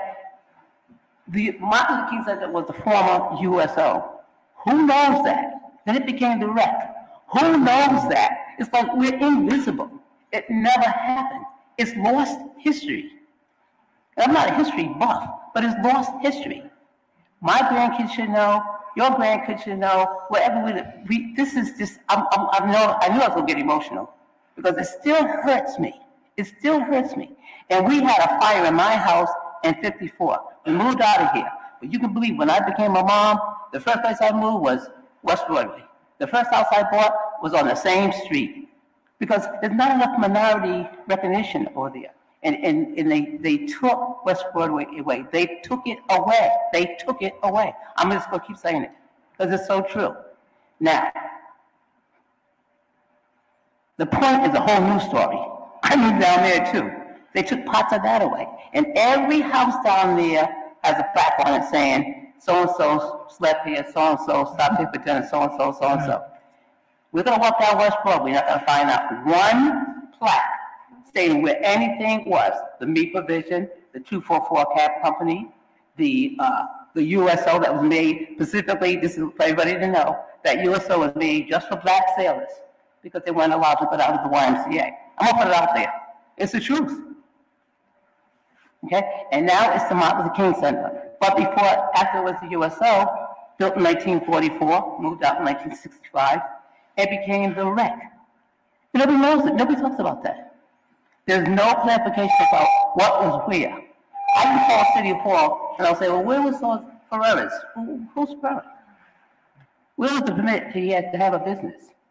So it bothers me. It really bothers me. When I first heard about this North End thing, I thought, well, there goes the city. There goes the neighborhood. So I support Bishop. And I'm saying, what's next? Friends Chinese place? The Newport Playhouse? 7-Eleven? I mean, I'm just equating that to what I saw happen up here. Noon's Garage, that was a big businessman. He was pushed out of the neighborhood. And so, I mean,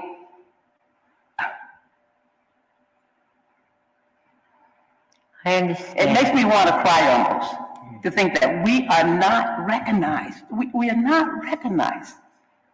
And that's bothersome. That's really, really bothersome. So, my support is for all small businesses and to have some jobs come in. I'm not against everything, but we got to be inclusive. Thank you. Gentrification without preservation is really what's going on. Thank you.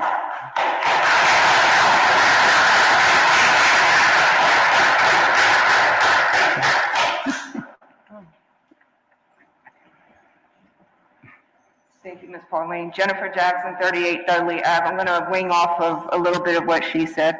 I am going to tell you guys from day one when I read the North End Urban Plan, it is a great concept. I'm not knocking the concept whatsoever. I foresee the positives out of it. Being a resident born and raised in the North End of Newport, I am going to tell you this is going to directly, dramatically impact our neighborhood and what we know to be our neighborhood. This is gentrification without preservation, because of what you feel as though is good, which I'm not saying it's not, we don't see as good, because we want sidewalks, we want basketball courts, we want simple things, we want to be able to open a business, we want more diversity with the businesses and better opportunities to grow and get our education. And with this current plan that North End Urban, it's for a economic statue of people that don't live in the North End. I hate to say, we use the word subsidized, low income, and moderate income. The current residents that live and surround where the North End Urban Plan is going to be developed, and again, it's a great plan, but it does not help us residents. And it's going to do exactly like Ms. Pauline said, like happened on West Broadway. That has been my fear. Just like the Sheffield School, when that was put out, I think 6 years ago, and it was supposed to be affordable housing. Your affordable is not our affordable because we don't make your income.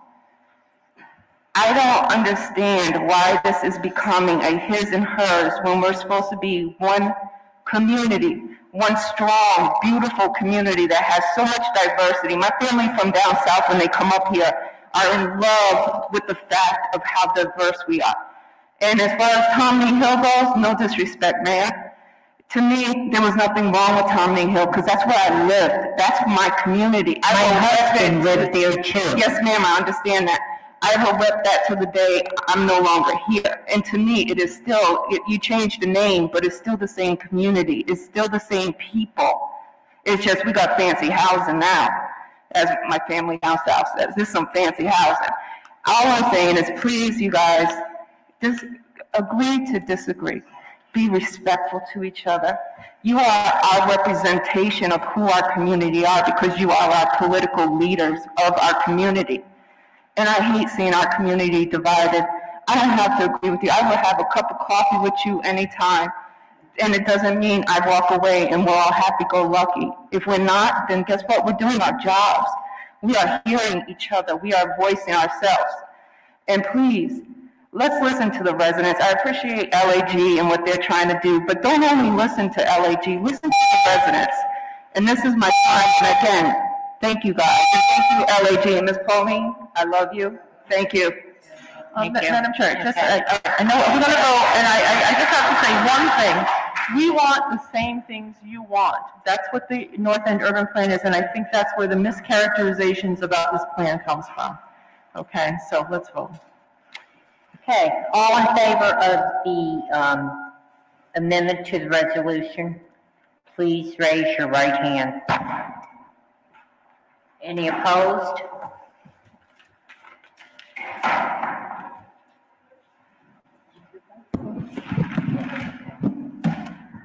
Unanimous. Now you just vote Thank as you, amended. Councilman Cowan. I really do, thank you. Okay, vote, I make a motion to vote on the original, The resolution as amended. as amended. All in favor, please say aye. Aye. Any opposed? Ayes have it. Thank you. First reading of an ordinance amending chapter 5.46 entitled Farmers Market to amend section 5.46.060 entitled Conditions. Yes, I'd like to add this new language. If a farmer's market permit is granted, the permit shall be only for daylight hours.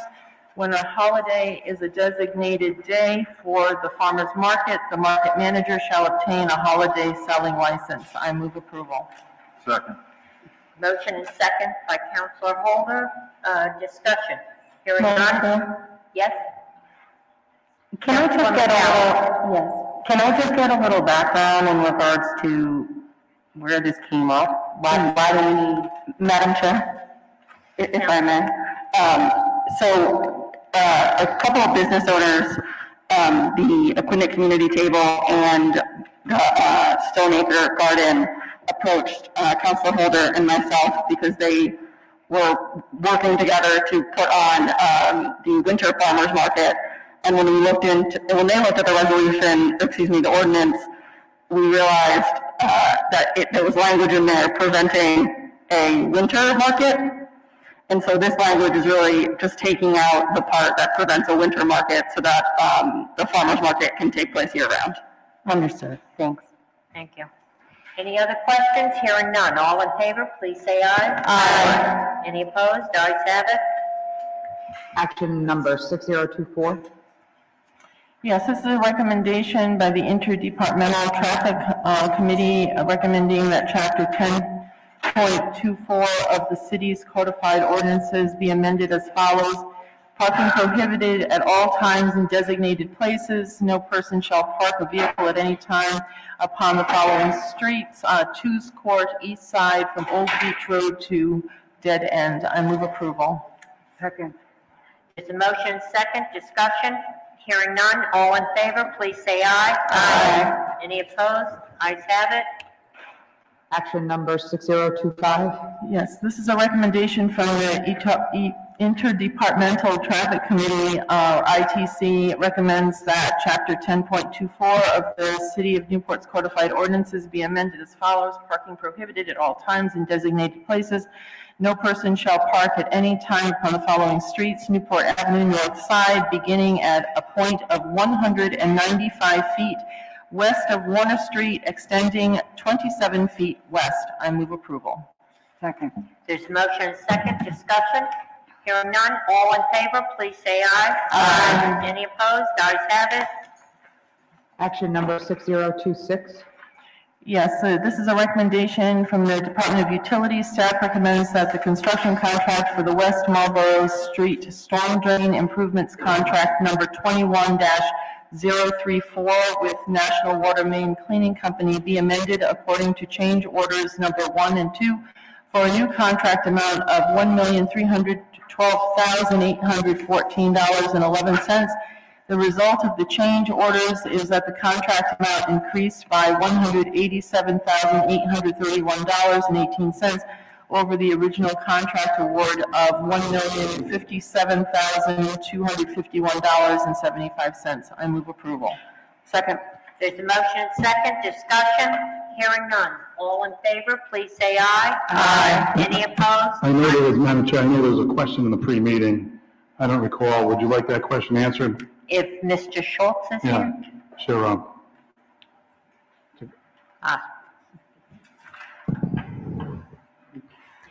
Yeah, I was just wondering how much longer on Marlboro will you be? It was supposed to be done today. I haven't got an update from the engineers. We did have a couple of complications and delays. The weather, as it's been colder, the concrete and the products take a little longer, so it's extended it out, but it's imminent. Okay, so any day now it should be done. Yep. Traffic will go back to normal. Yes. Okay, thank you.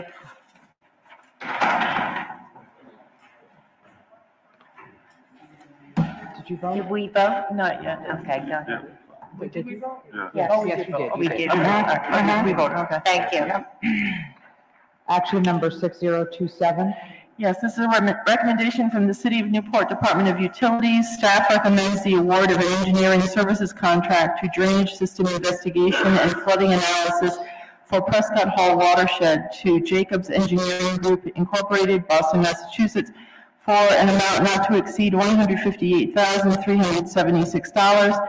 The Department of Utilities Water Pollution Control Division capital budget will fund this project. And I just want to just read a little bit in the background and findings. This essential analysis update will build on previous work and include vital public involvement not previously included. A new baseline model needs to analyze the effect of the maintenance improvements completed since 2014. The model needs to forecast what other improvements inherent in the Bridge project. Identification of green and gray mitigation potential measures is required to alleviate flooding for future events with impacts from sea level rise and climate change. This project will arrange a presentation of best fit mitigation measures, flood control benefits, implementation costs. After the presentation and one round of comments, Jacobs will finalize the report. I move approval. Second. There's a motion and second. I believe we have some people in the audience. Would you like to address the council? Yes, you. Full name and address, please. My name is Ken Buzz Riley. I'm not the speaker, but I'm going to lead this off because I'm probably the only... Sir, I'm sorry. Could you raise the mic up? I'm having a hard time hearing you. I beg your pardon? Yeah, you can. Okay. You can remove your mask if you want. Okay. Thank you. My name is Kenneth Buzz Riley. I live on Prescott Hall Road, corner of Prescott Hall and Garfield. I'm not the speaker, but I think I'm one of the older ones from the neighborhood, beside the Piastris. So I'll make this quick.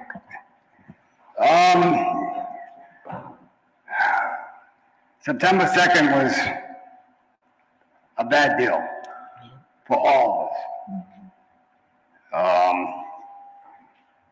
What our concerns are, what is the city going to do about this problem? It's been going on. We moved there in 1961, and of course, when I went to Vietnam, the bridge wasn't there. The ferry was. So with all the years of problems, even when my mom and dad lived there, nothing seemed to be solved once they put the off-ramp there. And it gets worse and worse and worse, to the fact that we had sewer in our house on the grounds. So there's been a lot of talk. I made a little, well, this sign has always been on Prescott Hall Road, but not too many people knew about it because it's behind a sign that says kids, slow down, kids. Pole number 9.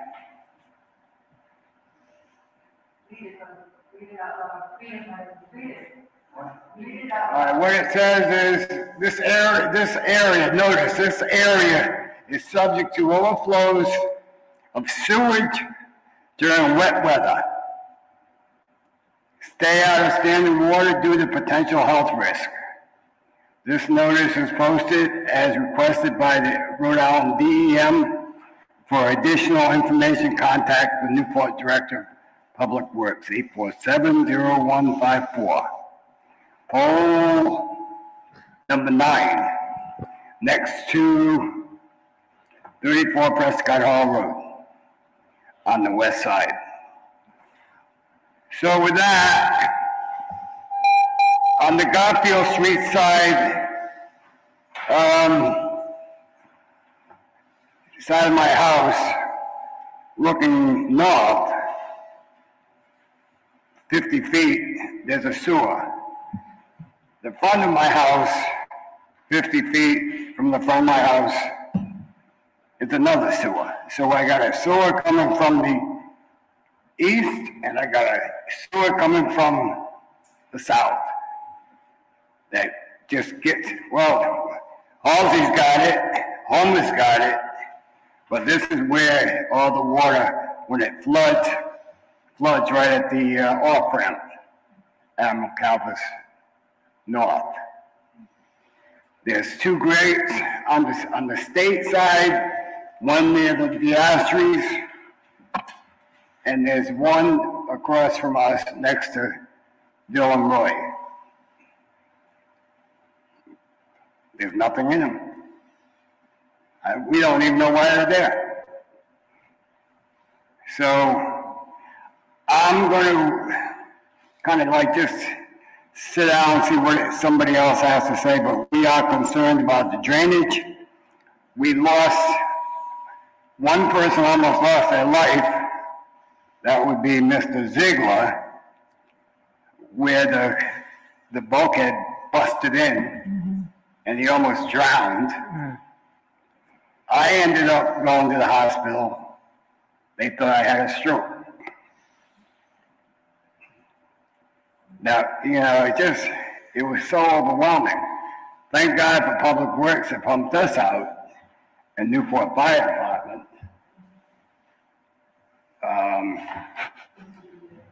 They were there.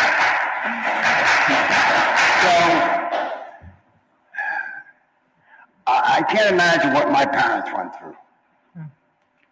They left the house to me. I came back from Iowa after I retired from the police department and was in the Marine Corps and this, that, and the other. I just wanted to come back to where I grew up. And Pauline made a statement. It's disappearing.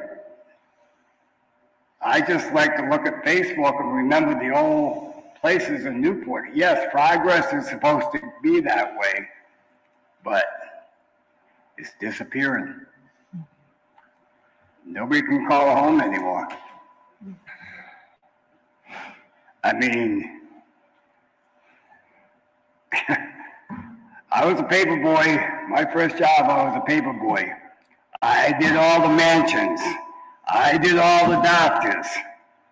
That was my first job. That was job security. Had 100 people on my route. 5 bags. Now they throw them over the fence. We used to put them in your mailbox. So I'm going to let whoever wants to come up from our area. This is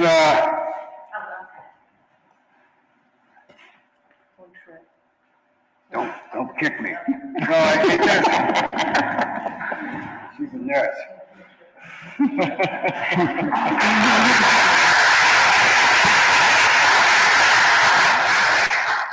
First of all, I want to say my name is Maureen Ziegler. I live at 32 Prescott Hall Road, and I've been there since 1992. On September 2nd was horrific, like Buzzy said. We woke up at 2:30 in the morning. The rain woke us up at 2:30 in the morning. We went outside, and there was a rushing river coming down the street. Everybody runs to move their cars up the street. This is the protocol when it rains on or anytime it rains on Prescott Hall Road. Move your car up the street, get your foul leather gear boots on, and a rake and a shovel so you can clean out the grates so the grates don't get clogged with leaves. Buzzy does it, Maureen does it, I do it, my husband does it, he's not here to speak for himself. That's our protocol, and pray that the street doesn't flood. Well, this was horrific. We had 4 feet of water outside of my house. I had 5 feet of water in my basement. Our house was sitting in water. We could hear the hot water heater hitting the bottom of the floor. It was smoking. The fire department couldn't do anything because the electric was still on in the basement. So we had to wait until the water was removed, thank God, by our city people came and pumped us out. They were there. And the fire, police were there, and the National Grid came and turned off the electric. Because of that, because I have a beach sand foundation, my foundation needs to be replaced. It's been compromised, it's soaked, it's structurally unsound. The foundation alone, I'm in it for, with Bob's tools, the foundation, close to $160,000, okay, because of a flood. And all of a sudden, miraculously, when the flood happened, it stopped. And then it was just like somebody took, when you take the plug out of your tub and the water went down, it was almost like there was a drain somewhere closed off somewhere, whether they had a drain closed off because they were doing the construction on the rotary. But the only time that this has ever happened before was when they did the Marriott, when they were building the Marriott. That's the only time it's flooded like this. And then we had found out that the out drain on the Marriott was closed and all the water was coming down towards us and towards the point. And unfortunately, we did sustain some flooding back then, but nothing like this. This was very scary for everybody involved. And I know I'm not the only household, but I think I'm the one that's probably going to have the most damage because of the foundation. But I know my neighbor, everybody lost their boilers, everybody lost their hot water heaters, everybody lost their electrical panels due to water that just doesn't go anywhere at the end of Prescott Hall Road. It's like 4 years ago, we had whatever that survey was, 2014, they were going to clear out the drains. Well, they came that year and they sucked out all the leaves from here to the rotary. They found out the leaves were clogged from Prescott Hall Road to the rotary. That's over a mile and a half. I know I just got dinged, but anyway. But anyway, I mean, I would like to see this pass the analysis. I would like to see cleaning out the drains more frequent, not just every 2 years. They haven't been back since. I haven't seen them since 2014. I'm not talking about people that come every day to just make sure that the drains are clear on the ground. I'm talking about the machines that suck everything out. So I don't know. Another problem is we have that open air drain on the Melbourne estate. But I don't know if that's really, I think it's a right of way for the city. And all the leaves and all the collections just go right down to that corner and they clog that corner. Maybe we need to think about covering that. I did write, when I wrote a letter to Angela, because I wasn't here for the last meeting at the Pell School, and I have a copy of that letter I can provide. And I do have pictures of what the street looked like when it was flooded and my basement.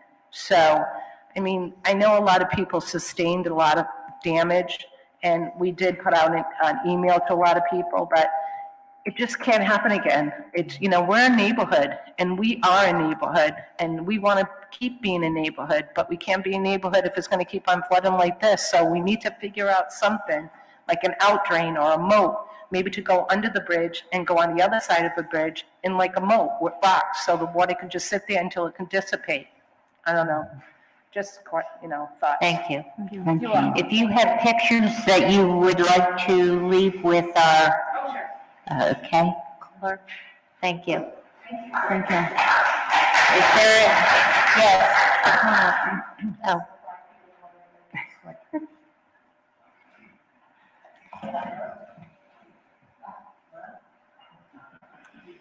Hi, my name is Barbara B. Asher. I live in 24 Butler Street. Hi. We've been through this before, haven't we? Yes, we have. It's been an ongoing problem for 20 years, flooding on Butler, Prescott Hall, the surrounding area. I do have pictures.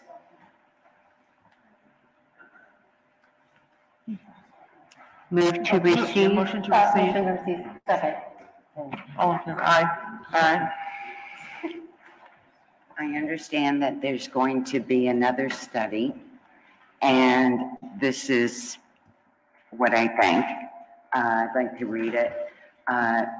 To confirm the geographic boundaries of the area, everything from watershed area through all discharge points to ensure the entire drainage system is evaluated. The study area should include South Main, not specified in the SOW, which is the scope of work. Experienced massive flooding on September 2021 JT Highway directly parallels Butler Street, and the detention pond that was created next to the gas station for the DOT work. Summarize and the conclusion recommended and damage prevention measures of all prior studies to see what's different, because we have had studies in the past. Investigate into the specific work conducted as part of the off-ramp relocation project prior to and the time of September 20th, 21 flood. Evaluate the impact of the work on the state of the drainage system at the time of September 20th, 2021 flood. To recommend to include the collection and evaluation of specific work prior to and at the time of the 2021 flood. Evaluate modifications to the drain system made in relation to the off-ramp relocation project. Obtain and develop a map of the drain system displaying its condition at the time of the flood 2021. Include and provide the detailed storm drains and sewer map of the data. Okay. There's a lot, and but I'm glad that we're moving forward on this. Yeah. We have, and Yeah. And I don't, the people here tonight are very passionate about the neighborhood. They really are, and we're not against moving forward with businesses. The only thing we're concerned is that you can't move forward if we can't. Right. We need a good, solid foundation. And with that, your plans are going to crumble because all that wastewater is going to come to new development. So. Thank you. Ms. Bianca, if you'd like to give your comments to the city clerk, Yeah, that if would be you- great. Thank you. Hi. My name is Chris Meeks. I live on 51 Garfield Street, and I'd like it if you would pass my phone down. Motion to receive. The two videos. There's two videos, one, two, and one text. Those are from my son. He lives directly across the street from me, where we endured a flood. All my furniture was damaged by water. You're asking me for a statement of what happened? By moisture. All of it was disposed of in a dumpster, first, second, and third floor. All flooring was damaged by moisture and water. Everything had to be removed. All the carpeting had to be removed, all the wood flooring had to be removed. All the kitchen foods needed to be thrown out as the items were full, such as flour and sugar, were covered in mold. All my boxed items, my food, my kitchen utensils, my pots and pans, my butcher block, my wood items were covered in mold.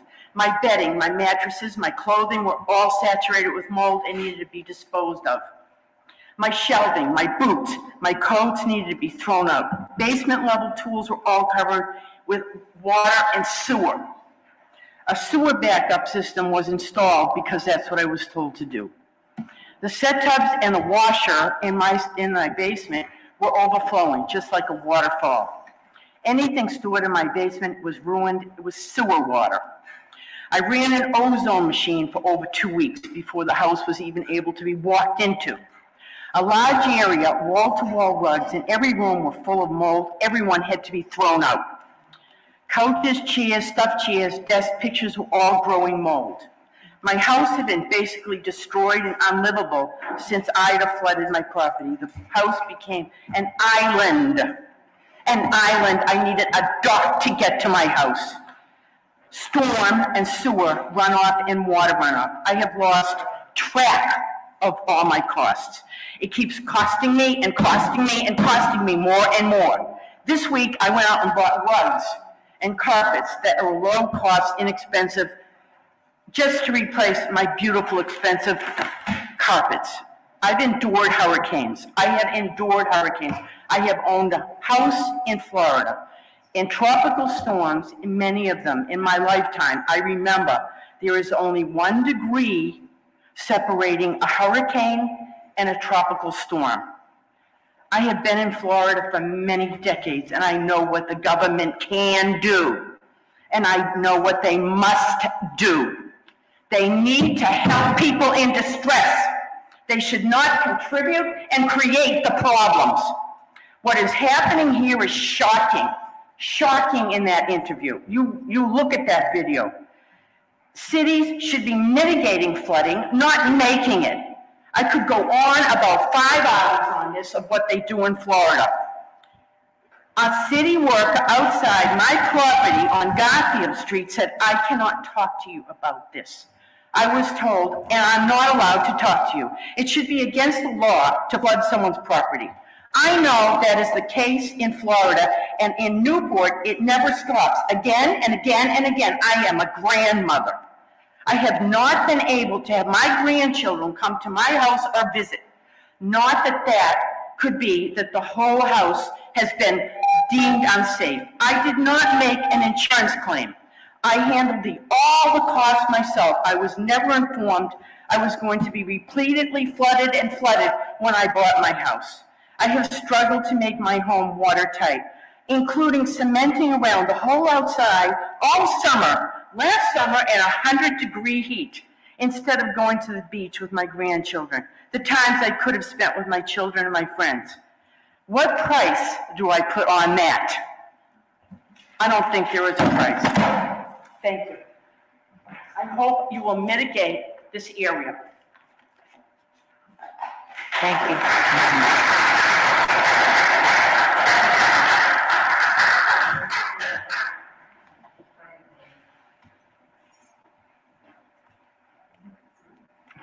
Yes. Your name, please, and address. John Denver, 32 Halsey Street. This is my partner, Ellen Lynch. Ellen Lynch. So I wish we could speak with the same passion as the several previous speakers. We've only been in town living here for 11 years, so we're kind of new to the issues. But if I'm listening to all the information correctly, I'm gathering, I think that this was more than an act of God. On September 2nd, there were other people involved.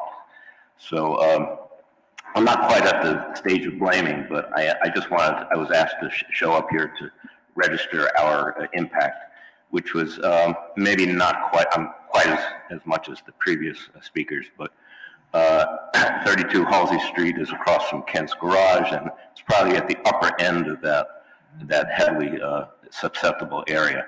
So our damages came to about $1,500 plus about 8 man hours and women hours of cleaning up. So, I don't know if there's anything to add to that. I have something to add. Sure. We had water in our basement a foot deep for 8 hours. Thank you, fire department, water department. I was out in the street waving my arms, asking for help. We didn't want to get electrocuted going down in our basement. And the waterman, he said, how much water? I said 1 foot. He said, I'm not supposed to help you. And I said, my cat's down there. He helped us. He turned the power off. The fire department came and sucked the water out. but there's something about what happened. 4 feet of water come down Halsey Street, and then all of a sudden, it's going away. Well, what happened? Did someone unplug the drain? Did someone close the drain, open the drain? I don't know, but please find out, because we love our neighborhood. And when it rains and a hurricane and a storm comes, I'm afraid. And my animals are afraid. That's how. Thank you. Thank you. Thank you. Thank you.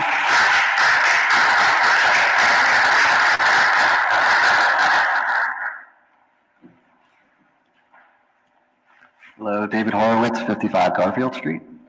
I've stated my story in the past. I'd like to thank my neighbors for sharing their experience as well. I've been living on Garfield Street since 2007, and my case begins April 3rd, 2009. I will share this timeline with the city clerk, and I do reserve my right to sue if our case is not, if our concerns are not addressed.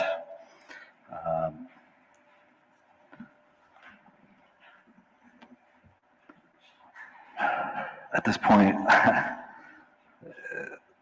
basically have documentation from 2009 to present with photos and this, sharing the same concern with everything my neighbors have talked about with health concerns and lost work and insurance claims and lost time and, just the fact that our sewer line is not properly, the structure is just not holding the integrity. So something has to be done. I will continue this story later. Thank you. Thank you. Okay. If you'd like to, anybody that has documentation, if you'd like to give it to our clerk, it would be appreciated. Thank you. One question. I filled out 3 surveys with the city. I didn't bring anything else. I thought we already did this. Is that okay? Yeah, that's fine. That's fine. Thank you. Okay, yes. Pictures, a couple last week. Motion to receive. Motion to receive. Second. Thank you. Yes, please. Sure. Thank you.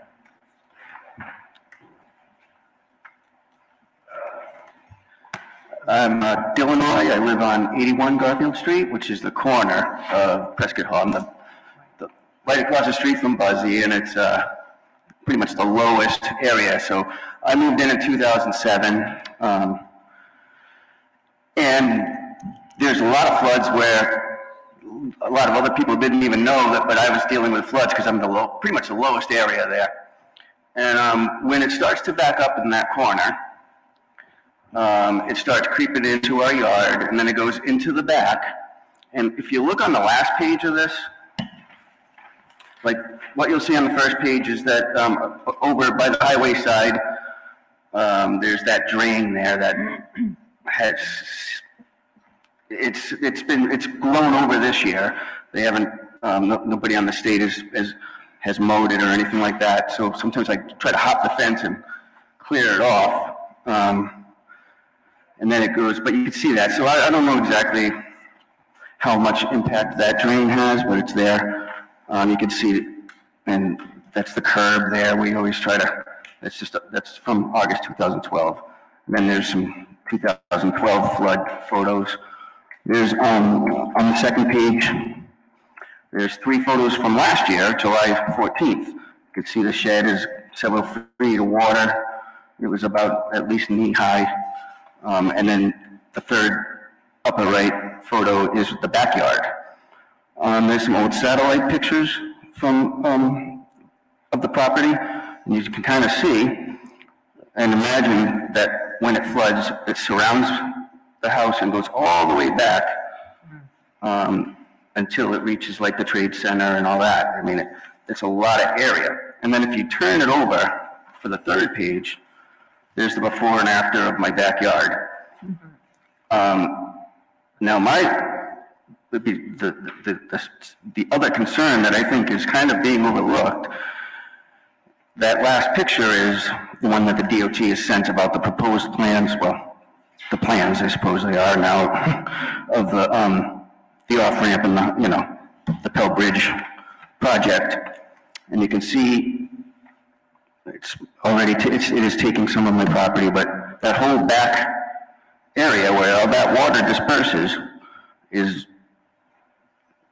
going to be essentially like a dam. There's a wall that's going to be, a concrete wall is going to separate the highway from my backyard, right up next to my patio, by the way, but that's another story, because we're just talking about the flooding issues. And to me, I don't see, even if they talked about making some drains along the side of the highway, that's just to deal with the flooding that comes, from the highway itself and drains down, and they'll have some drains there, but then there's going to be a wall, and when if they back up again, it goes back, and it's going to be to me, it looks like it's just going to be a big dam, and I don't know where that water will go. So if it's already being impacted currently, without that there, can we imagine what it's going to be like when the off-ramp goes through the whole back area? And all that space is not going to be able to, I don't want it to go back there anyway. That would be great if that situation was fixed, but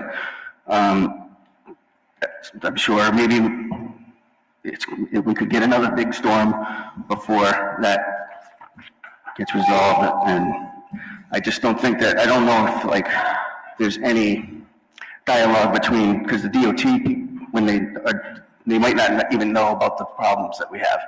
And I don't know if there's any discussion between Newport and the DOT Pell Bridge folks about any of that kind of issue. And I just wanted to bring it to attention because I can assure you that a number of our people in Newport dealing with the roads, the water, and everything else have had discussions and will continue with the DOT.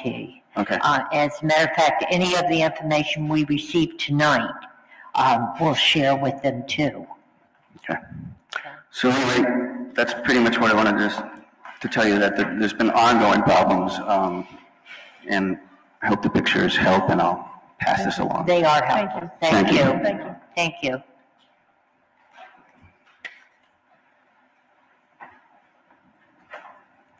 Hi, my name is Mara Griffin. I live at 79 Garfield Street.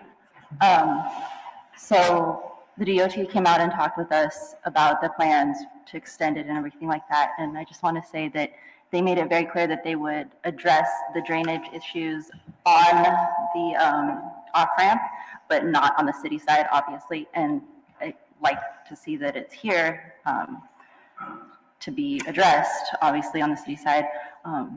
And then what came up also is that it's like an older system where the sewage comes in with the water drainage, right? Mm-hmm. Is that something that's being fixed on Melbourne, like currently? Is that what I was hearing? Perhaps the manager can, Rob could answer. How are you? Yeah. Just to add to what the mayor had indicated, we are having active discussions with DOT as to their system, whatever improvements they make on their side of the, I'll say their side of the fence, if you will, because it all enters into the RIDOT system, that drainage area. The two systems have to be compatible. They've got to be able to take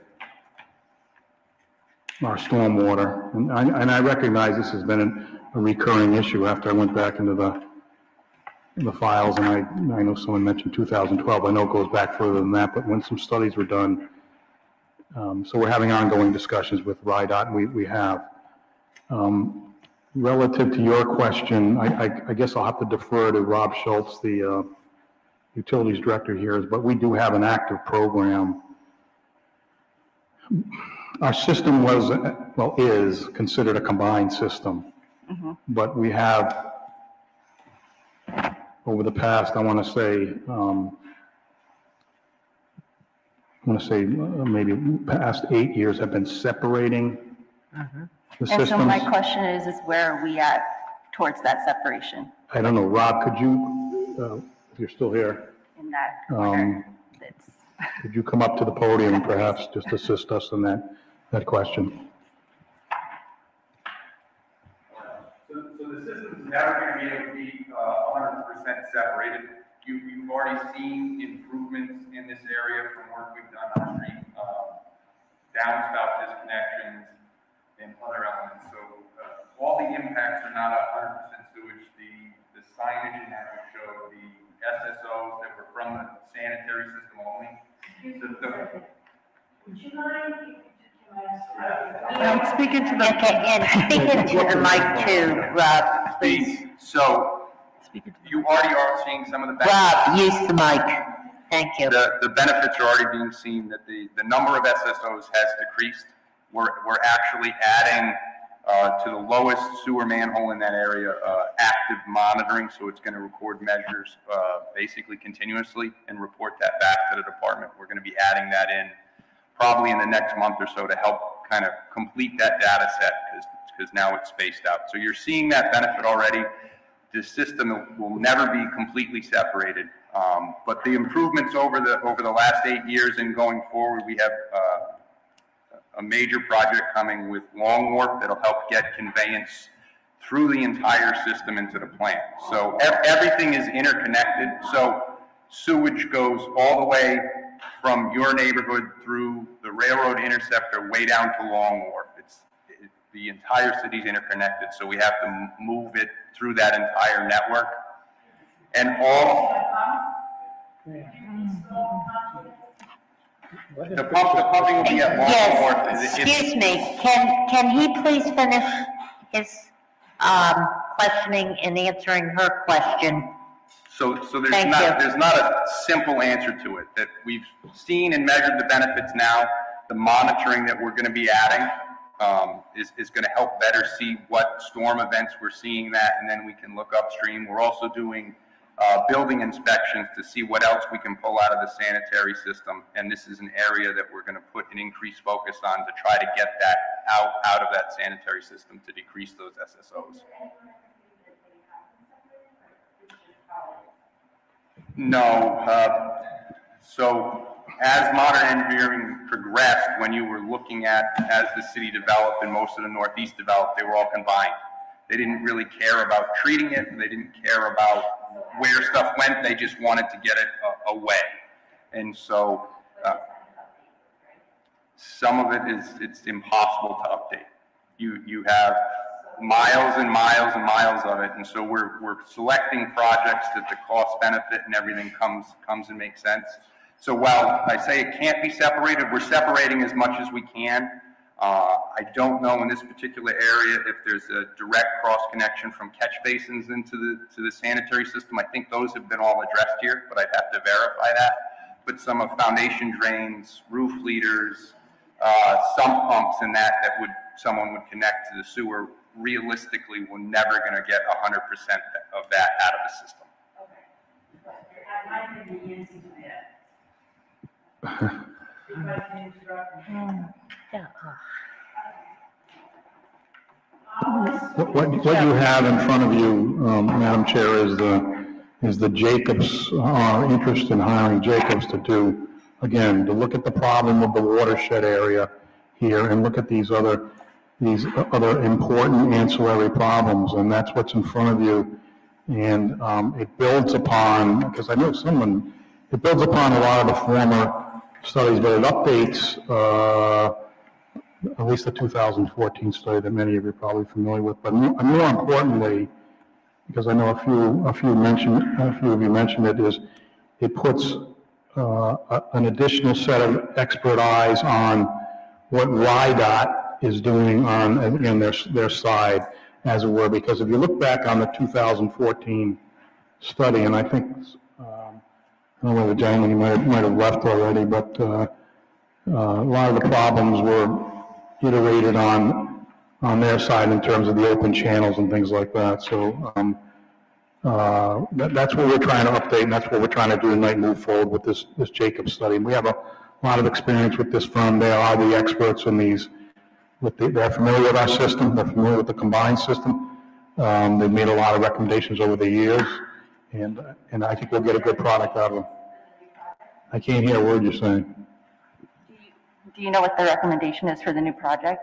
No, that's what this is to do, to hire them so they can assist us in examining. Oh, I meant for on the state side. Oh, the state is moving forward with whatever they're moving forward with.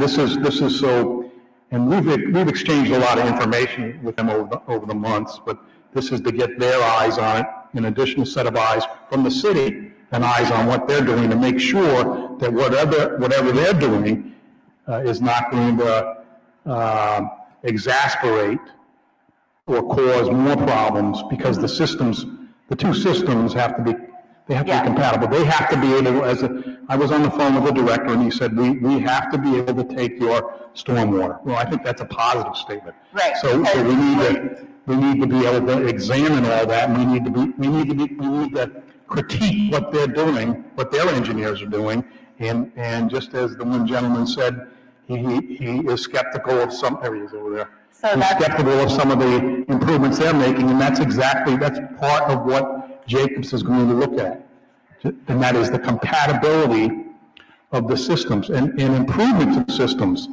Mm-hmm. And what I'm hoping comes out of the Jacobs study is addressing issues like all of you have iterated this evening, and indeed, at the end of the spectrum, it becomes a cost issue, and then, so the next step would be, once they define the problem and define the solution, is for us to find the money to improve upon and to effectuate the solution, and I'm optimistic that we can find a path forward. We've worked with this company for years, and I think they know what they're doing, and they will give us an honest, good critique of what RIDOT is doing on their side. And I found it interesting. I mean, for example, when you iterated an issue that you saw in their system, you kind of cleaned it out. Well, that's unacceptable that you have to do that, because their system has to, again, if it's compromised, it's not going to accept the water. It's going to back up the water, into the neighborhood.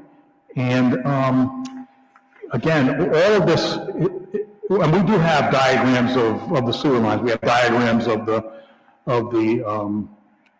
stormwater system, and it's very interesting, because the touch point is indeed not only from the Malvern watershed, but from the Prescott Hall watershed. It is that intersection, if you will, where it ends up flowing into, I think, a 42-inch drain, which then goes underneath into some open culverts, goes underneath some state property and some private property, indeed. So that's what we're trying to define a little better in this day and age. Yeah. And then the other thing I just wanted to address was just, all our damages, all that stuff, our health. So many people went to the hospital, so many serious things happened. And just, I guess that you guys are looking specifically at that date. They had only started working on the bridge right behind that area, maybe like a couple weeks or so right then. So I just think that it would be really good for us to have some, final, this is what happened, so we can kind of move on, and then also know that after so many times of this happening, it can't just be like, some freak accident. Like, it's obviously a area where flash floods or whatever, and it's not ever been indicated as that. So, yeah, that's all I have to say about that. Thank you.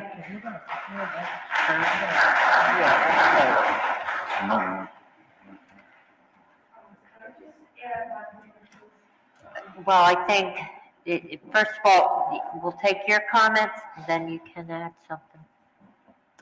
My name is Maureen Riley, and I live at 37 Prescott Hall Road. And I'd just like to take a little survey. And I'd like to ask all of you, how many of you, raise your hands, have had 5 feet of sewage in your basement? Go ahead, you, anybody?